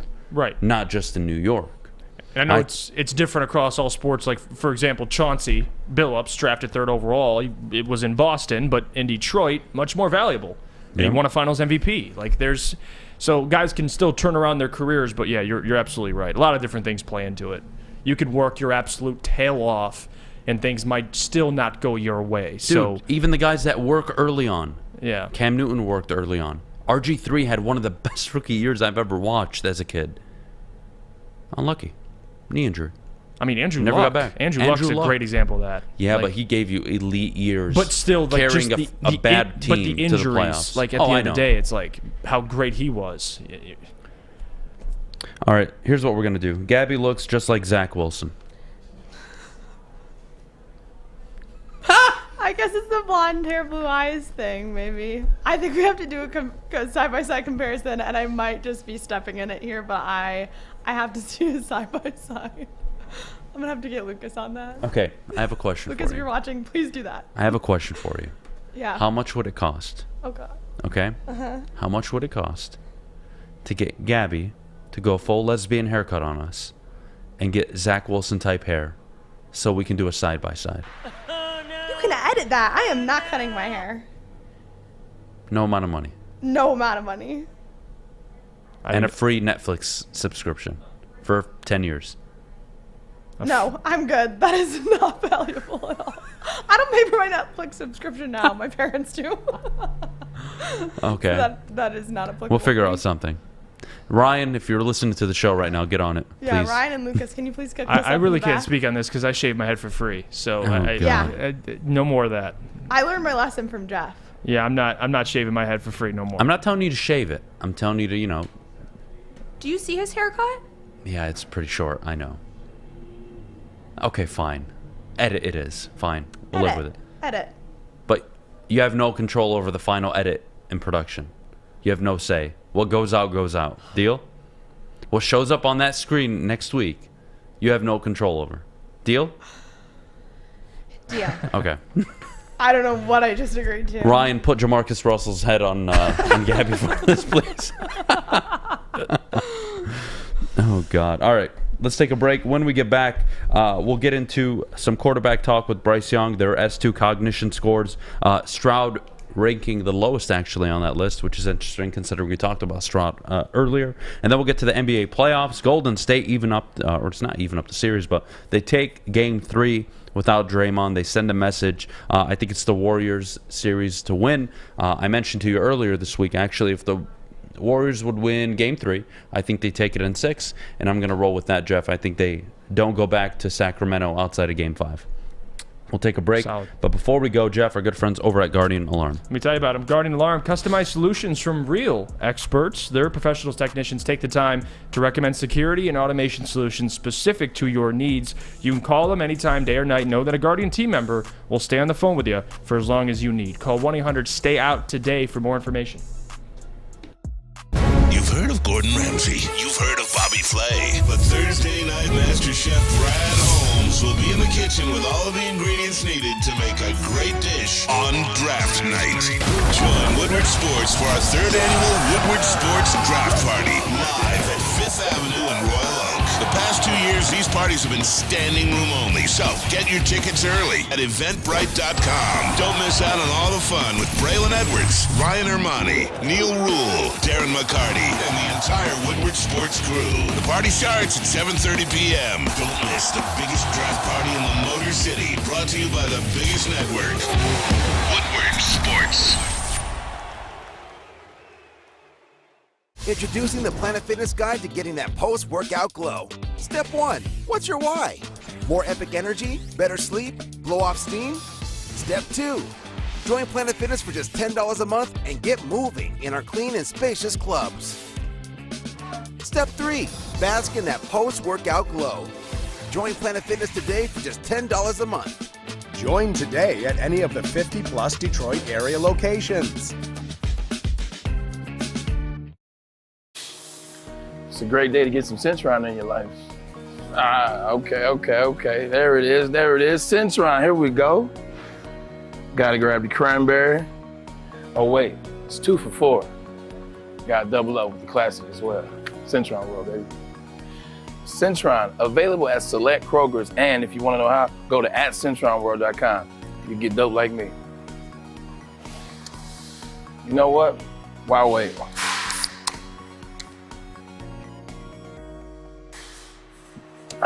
Great taste, guaranteed. We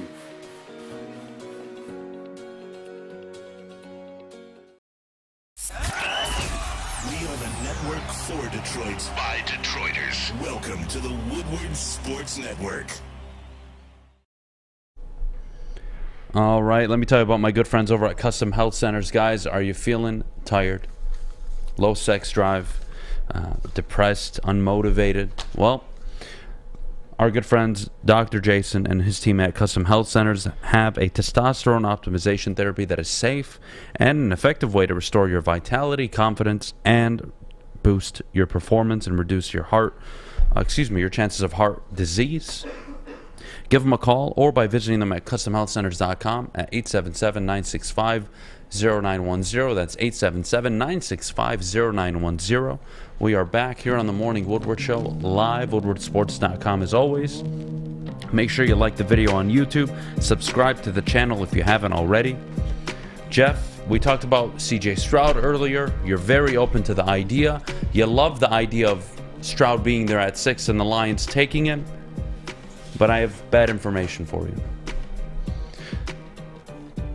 Bryce Young scored 98 out of a possible 99 on his S2 cognition test. Not that this is the only information or data point that suggests a quarterback is successful, but it is data that helps you understand how quickly an individual can process information.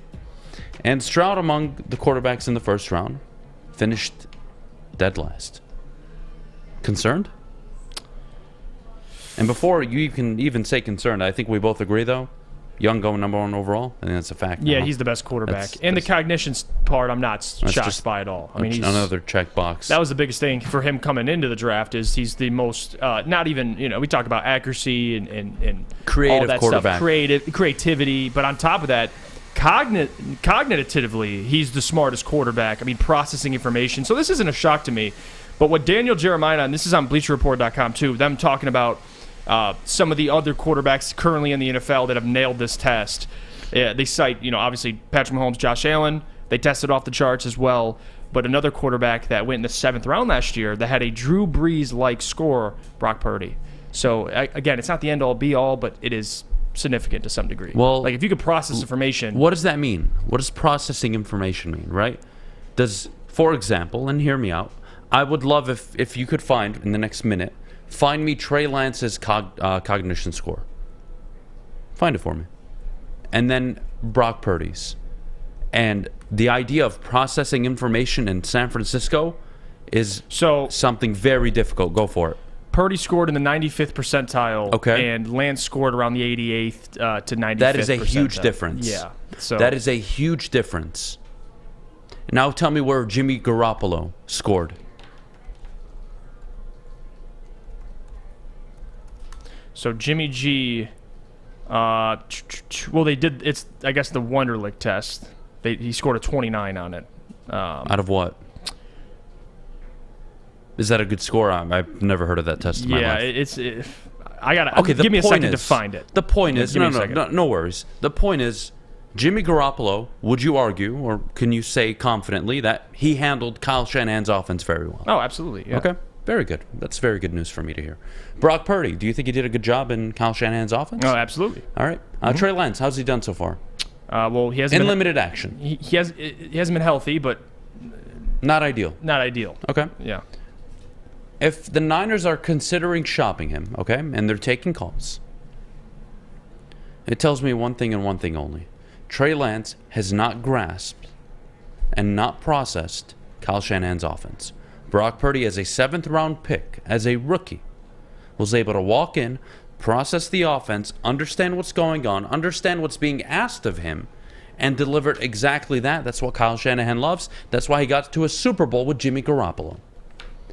Because when you're a quarterback, and I ask you to process information, dissect what the defense is doing, understand what we're asking our offense to do, what our pass protection scheme is, what routes the wide receivers are doing.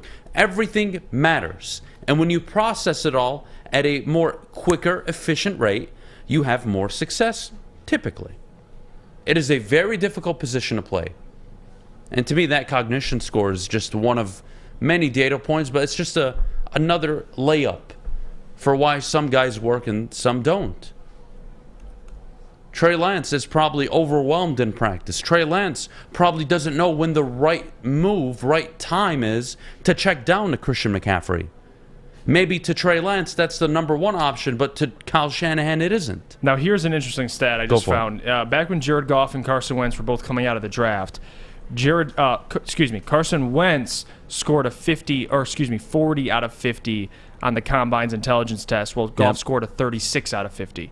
So Wentz was... Well, it's not end-all, be-all, but I'm just bringing examples to you. Yeah, but even Wentz, it's not fair with Wentz. I think we do Carson Wentz so wrong sometimes in media. Dude was an MVP candidate before he got seriously hurt. Yeah. Before that playoff run. Like, come on. Dude was an MVP candidate. He looked really good in a Philadelphia Eagles uniform, and he could never recover, and he was never the same player. And that's fine, and he ended up being a bust. Yeah. But again, let's not act like he came out the gate shit and was always shit. Yeah, he was a good quarterback at one point. You need talent, too, along with the ability to process information. So it's not the end-all, be-all, but there's some context. Oh, if this guy scores high, we take him. No, of course not. But I think it tells part of the story. Especially when quarterback prospects are so close. Like, if there's you're really nitpicking each of these guys to see who you're taking 1 or 2 overall, then I think this matters. But, yeah, to your point, typically it's not the end-all, be-all. But with Bryce and C.J. Stroud, I can see it being important. I can. Yep. Because if you're going between those two guys, and C.J. Stroud scored the lowest and Bryce scored the highest, it's worth talking about. Whoa. Nick Nurse fired? Shut up. Well, that we kind of knew was not that he would be fired, but that he was on the way out. I think this is more about parting ways. I don't know about. It says the Toronto Raptors have fired Nick Nurse. Yeah, I don't know about. He'll get a job. Yeah, in Detroit. Could be interviewed in Detroit as well. So we'll see. I would love to interview him. Yeah, he was already out the door. So it is what it is. Would love to interview him. Jeff, who wins in a 40? You or me? I'm dusting you. Now, if we're doing like no, just a 40. It's okay. Okay, yeah, I'm dusting. All right, you I think then. we need to go out and back and record it. Chat, what do you think? At some point next week. WoodwardSports.com. Me or Adam in a 40? I'll let the people decide. All right, throw it in the poll while we go to break. But before we do, Gabby, our good friends over at Chili Peppers Tanning. Chili Peppers Tanning, where I went after work on Wednesday. If you notice, I am a little bit more bronzed. We're getting there. We're working towards the summer glow. Chili Peppers Tanning is where you'll find the cleanest salons in the D. They'll hook you up over here at their location on Woodward. They always do a great job whenever I am in there.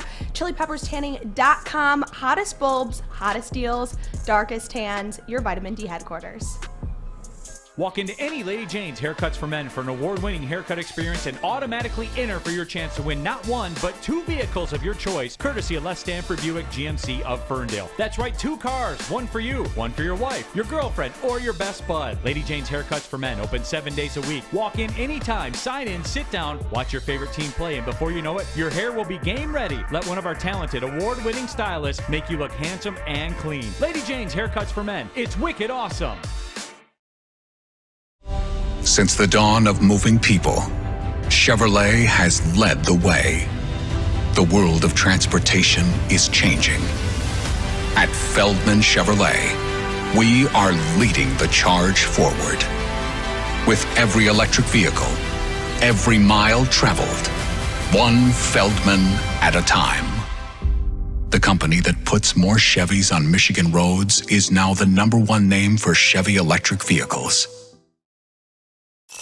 The only sports network in Detroit that starts with a W. You know, because we win. Woodward Sports, Detroit's winning sports network. Strawberry Fest is back at Big Boy. You can try the classic breakfast items like some strawberry hotcakes or mouth-watering red velvet waffle. And don't forget to grab dessert as well, including their very delicious classic strawberry pie, deep-fried vanilla Oreos, or strawberry hot fudge cake, and more at Big Boy. I don't know how you could look at that graphic and not get hungry. I want some Big Boy right now. I really want those strawberry hotcakes. Unpopular opinion.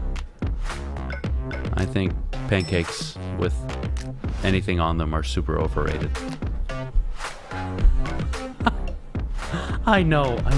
What? My wife hates me for this. Anytime we go out for breakfast, she'll get like whatever strawberry pancakes, whatever the hell they look like. Yeah. And I'm just the traditional like, I'll take eggs, hash browns, please. But if you had to eat a pancake, you would eat it completely. I'd eat it plain with butter and syrup, yeah. Come on, bro. I know, right? I'm fucked, aren't I? Like, I know it's a problem. I'm not like denying it. I know I'm messed up, but bad?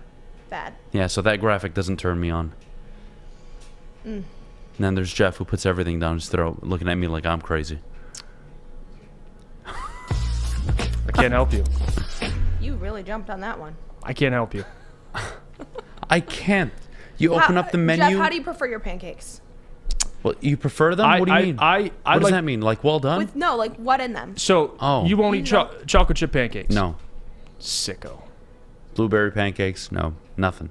Oreo, all that shit that they have, all the crazy stuff. I feel like stuff. you're the type that you just put you pancake, no butter? syrup. No, you don't even. Put the butter around. I doubt it. Some syrup? No butter, syrup. Call it a day. You just eat it with hash browns.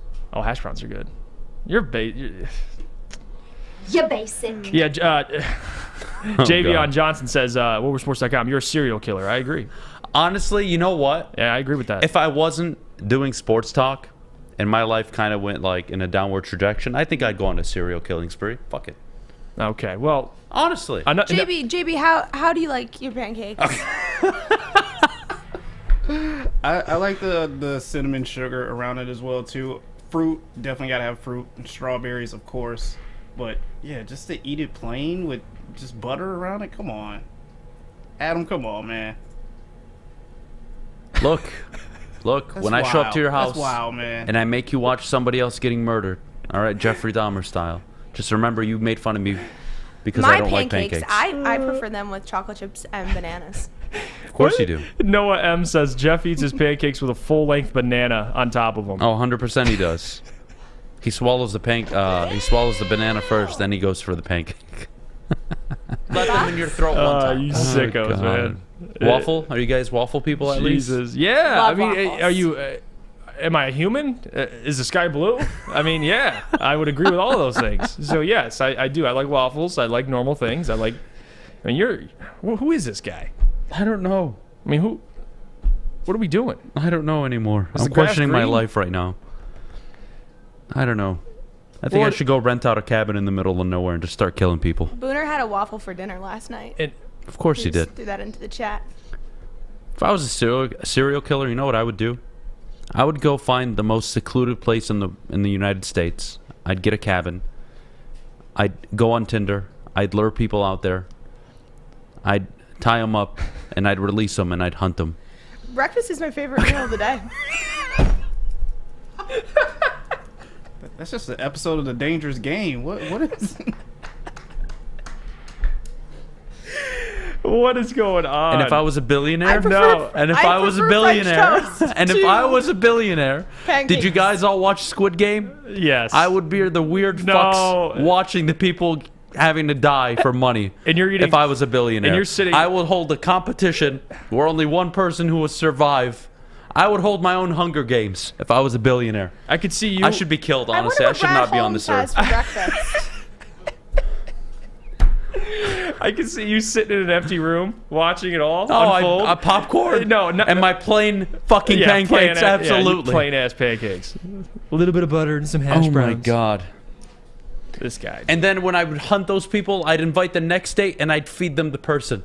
Okay, and then I would let them out. So I think the topic of this segment is the NBA. Yeah, so how about Nick Nurse? Yeah. Nick Nurse is out of Toronto, which was expected, but it was reported, thanks to JB for letting us know, by the way, Adrian Wojnarowski just tweeted, former Celtics coach Ime Udoka is expected to be a serious candidate to replace Nick Nurse in Toronto. So, two parts to that. Number one, great hire for Toronto, if so. You get a guy who has pedigree, he's been to the finals. In Toronto, nails their head coach hire if they get Ime Udoka. Now, for the Pistons, didn't interview for the Pistons anyway. I didn't think Ime Udoka was a realistic candidate. I was hoping he'd be interviewed. It's not looking like it. He was interviewed in Houston. He ain't taking that job, I'll tell you that. So Toronto makes the most sense. And here we go. It kind of shores up who we think's going to be the next head coach of the Pistons. I think Nick Nurse now enters the conversation, but to me, it's still Charles Lee in number one. Charles Lee is still leading that race to me, but we'll see. I think the Pistons should reach out to Nurse for an interview. Absolutely. Yeah, absolutely. I think you can add him to the list of whether it's with Quinn, Lee, Cassell. You can go through the list. I don't really care. But you call Nick Nurse and you do an interview. Yeah. NBA champion. Won a champion before with the G League as well. Won the G League champion. He's a very, very respected, well-established coach. His identity, I think, fits the city. They're very defensive-minded. You have to play defense on a Nick Nurse team. Right. I love that. Do I love the offensive flow? I think the Raptors got stale, especially losing Lowry and that whole transition after they won. But that's an interview you take. Maybe not the guy you hire, but definitely an interview you take. Yeah, no question. All right, here's what we're gonna do. We'll take a break. When we get back, we'll get back to talking about killing people and, of course, mailbag time. But before we go, Jeff, our good friends over at Swiss Insurance. Well, be sure to check with Swiss Insurance this week for your commercial insurance review. Swiss can make sure you have the proper coverage. Swiss Insurance, give them a shot and you won't be disappointed. Contact Mark at SwissINS.com. You've heard of Gordon Ramsay. You've heard of Bobby Flay. But Thursday night Master Chef Brad Holmes will be in the kitchen with all of the ingredients needed to make a great dish on draft night. Join Woodward Sports for our third annual Woodward Sports Draft Party live at 5th Avenue in Royal Oak. The past 2 years, these parties have been standing room only, so get your tickets early at eventbrite.com. Don't miss out on all the fun with Braylon Edwards, Ryan Ermanni, Neil Rule, Darren McCarty, and the entire Woodward Sports crew. The party starts at 7:30 p.m. Don't miss the biggest draft party in the Motor City, brought to you by the biggest network, Woodward Sports.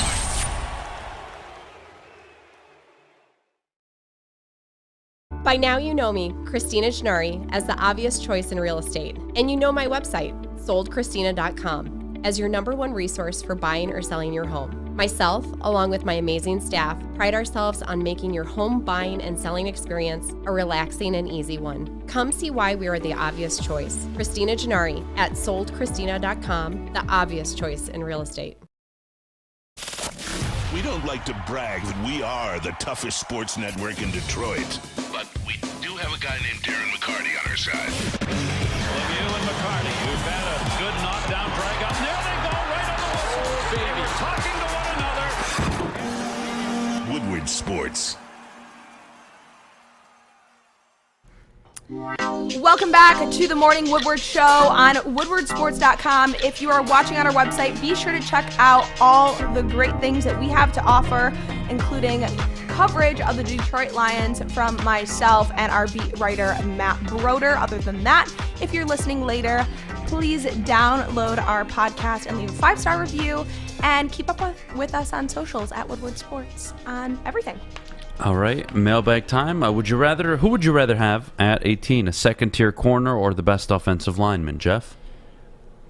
I'll go second-tier corner. I don't want an offensive lineman in the first round. It's tough when you don't know the names. Like second-tier corner, I don't know who that would be, but I mean, I would imagine on that list it would be Joey Porter. Then yes, I would prefer or unless him. He's first. I don't know. I really don't understand most. Yeah, of that I would. question, If not unsure of the specifics of the question, but I would go second-tier corner. Okay, Jeff, do you eat hot dogs long way style? Just say yes, you sick fuck. Just say yes. You sickos, man. I'm not. No. Adam. No. Have you lost weight or am I tripping? I'm actually down 15 pounds since I started fasting. 15. Yeah. Yeah. That's some of it's awesome. like Good good for weight you. to lose. Some of it is just like And you're working. going to the gym now too, right? Yeah. Yeah. My wife has me on a very strict diet plan, so I can't even eat normal food. So, we'll get there one day. We'll get there. It Hip says, Mailbag, we have talked about Jalen Carter so much in these mock drafts, but do you honestly think he will be there for the Lions to pick at 6? I do. If I'm being real with you, I don't think so. I don't. Even the though only team I think is Seattle. That's it. And I think Seattle's going to take him. If they don't, I'll be super excited, but I think Seattle's going to take him. Adam, are you now an official Lions fan yet? I don't know where this perception comes from. I've always been a Lions fan. I fortunately have a job where I have to talk about them on a daily basis. And I don't say nice things about them because they don't give me nice things to say about them. And when they do, I say nice things about them. It's very simple. So here we are. Mailbag, Tim asks, Jeff, would you prefer Nick Nurse or one of the assistant coaches already mentioned? It's a good question, Tim. I like Nick Nurse a lot. I think I'm more intrigued about the guys who haven't become head coaches yet, because you're seeing year in, year out guys that haven't been head coaches become great head coaches. You also see the opposite, like Steven Silas didn't work out in Houston. But I like Charles Lee a lot. And again, with Nick Nurse, not a huge fan of recycled head coaches, especially getting over Dwayne Casey. You want to find your next long-tenured head coach. And for Nick to be fired, it's not a great look. But still, I would probably lean more towards the assistants, if I'm being real with you, Tim. I do. I think there's a lot of talent there from an assistant coach perspective. So I'm more intrigued by Charles Lee and those guys. Adam and Jeff, Mailbag, what do you think villain means to the Detroit Lions? I just think they want to be the bad guy in a way, if that makes sense. I don't think so. The reason why I say that is because we talked about this earlier, about a month or two ago, on how the Lions have always been the team that everybody puts their shoulder around. Right? Like, Lions are winning. Yeah, everyone's favorite team. No. Typically, if you're a good team in the NFL, no one's putting their arm around you. Typically, you're hated. That's how it should be. I like that more. So for the Lions, they're becoming villains because they're going to be a team that is here to make noise in the NFL. They're going to have expectations. Yes. They're going to be pissing off make fan bases. decisions that may or may not please you or other fan bases. Yes. I think villain means we're ready for any and everything. Mm-hmm. We're entering a phase where we're going to make tough decisions. We may make choices at 6th overall or 18 that you, meaning all of us and everybody at home, will not or may not like or agree with, and we're ready for it. Right. That's what I think. No villain more means. the little engine that could. The Lions. It's different. Adam, what was your favorite kill and where did you put the body? My favorite kill was Jimmy Hoffa, and he's under my bed. Jimmy Hoffa. Mailbag, where will the draft party be at? He's under 5th my Ave. bed. Join us there Thursday. The whole crew will be there. We got a great setup, and they'll be sure to take care of us over at 5th Ave. Yeah, get your tickets. I mean, Yeah. they're selling out. I mean, I've already got people messaging me. I put it on my Twitter. You can find it. Eventbrite. It's on. Yeah, put it in the chat as well. And yeah, be there, guys. We'll be there hanging out all day. I want to meet as many people as possible. And let's do this thing. It's a big day for Detroit. All right, Big Luke day. asks, why aren't the Pistons the top coaching destination with Cade Ivey and the presumable top pick in the draft? I'll tell you why. It's not that they're not the top job. It's only a top job if the coach believes it is. It's not what the media thinks. If I'm a head coach and I have my own philosophy, my own theory, and what I believe translates, works better in Houston than it does in Detroit, I'd rather go to Houston. Mm-hmm.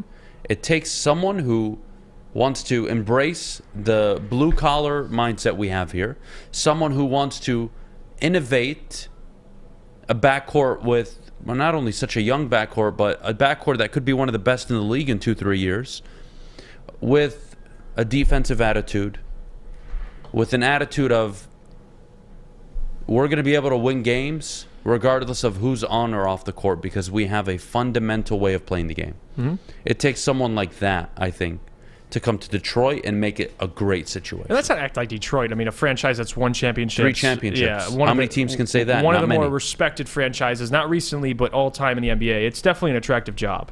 That's why there's so many guys interviewing for the job. But again, it is what it is. Mailbag for me. What are you guys doing this weekend? What are you doing? I asked you first. This weekend, I'm going to be here. I don't have a life, so I'll be here. Yeah, I'm not. Honestly, quite frankly, I'm not really doing anything either. I'm You chilling wanna out. come hang out with me? Wait, doing what? What'd you just say? Am I doing what with you? So you want to come hang out with me? Oh, what the yeah. fuck did you think I said? I think you said, are you coming never out with know. me? Coming out with me? I don't know. That could have been processed a couple different ways. Look, but yeah, you know what? Am I wasn't hang going to out ask with you? this question, Yes. but now, damn it, I'm going to go back and find it. Jeff, how many bodies are we adding to your body count this weekend, huh? Go ahead and answer that one. Fuck. None. I don't believe you. I'll be in my house. I don't believe you. Yeah, who said you can't bring girls over to your house? Or guys. I don't know what you're into anymore. Jesus, man. I'm starting to question our friendship. Jeff, are you gay? No, oh, no, I'm not. No, I'm not. You sure? Just because I get the rumor is I eat hot dogs long way style. Well, it's but not a no. rumor. No, it's a rumor. It's a rumor that has no merit to it. Absolutely no. This rumor was confirmed yesterday at Dispo. All right. Nicholas Duncan says Bud Light and cross-dressing this weekend for Jeff. Oh, God. Guys, well, let's not go down that path. I'm not trying to get a hold of JB, what you doing this weekend? Yeah, JB, what are you doing? Oh, enough of me. What are you doing? Sitting back, watching TV, playoffs, NFL, not NFL, NHL, and NBA as well too. I gotta give it to Spencer. He's got me hooked. Him and Massive got me hooked on the NHL playoffs. So. JB's going to have a fun weekend. I'm going to be planning my serial killing spree, so that's what I'll be doing this weekend. And then you want me to hang out with you that same time. Who said I'm going to show you my plans? Okay. We can hang out. I'd be careful. You'll be here first. Sound a little suspicious up there. I don't know. And then I'll invite JB over, and JB will eat you for dinner. Why did JB get? What does he get thrown into How this? did I get Because in this? isn't that what Dahmer did in the show? I actually But didn't JB's finish the one show. who escapes, I guess. Right?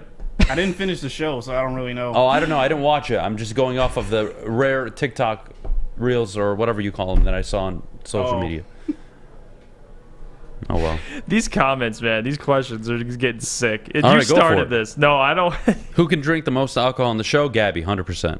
Not even close. Cashmere says, Mailbag Jeff, do you spit on hot dogs before you eat them? All right, Yes, we gotta he does. end the show Yes, here. he does. We gotta end the show. Yes, he does. You have no idea how much it turns on Jeff when the bottle of relish is almost empty and it squirts out the way it does. This weekend, I'll be checking out Luke Holmes at Ford Field. I'll be down there, so that's my Oh plans my for God. the weekend. And that's the Morning Woodward Show. Thank you so much for joining us today. If you're watching on woodwardsports.com, please be sure to check out all that we have going on the my website, God. articles, merchandise, clips, our previous shows. If you're watching on YouTube, subscribe, like, and if you're Subscribe listening, or you're going to end up getting killed by me. if you're listening later, I quit. podcast. Please be sure to leave a 5-star review and have a great and safe weekend. I quit.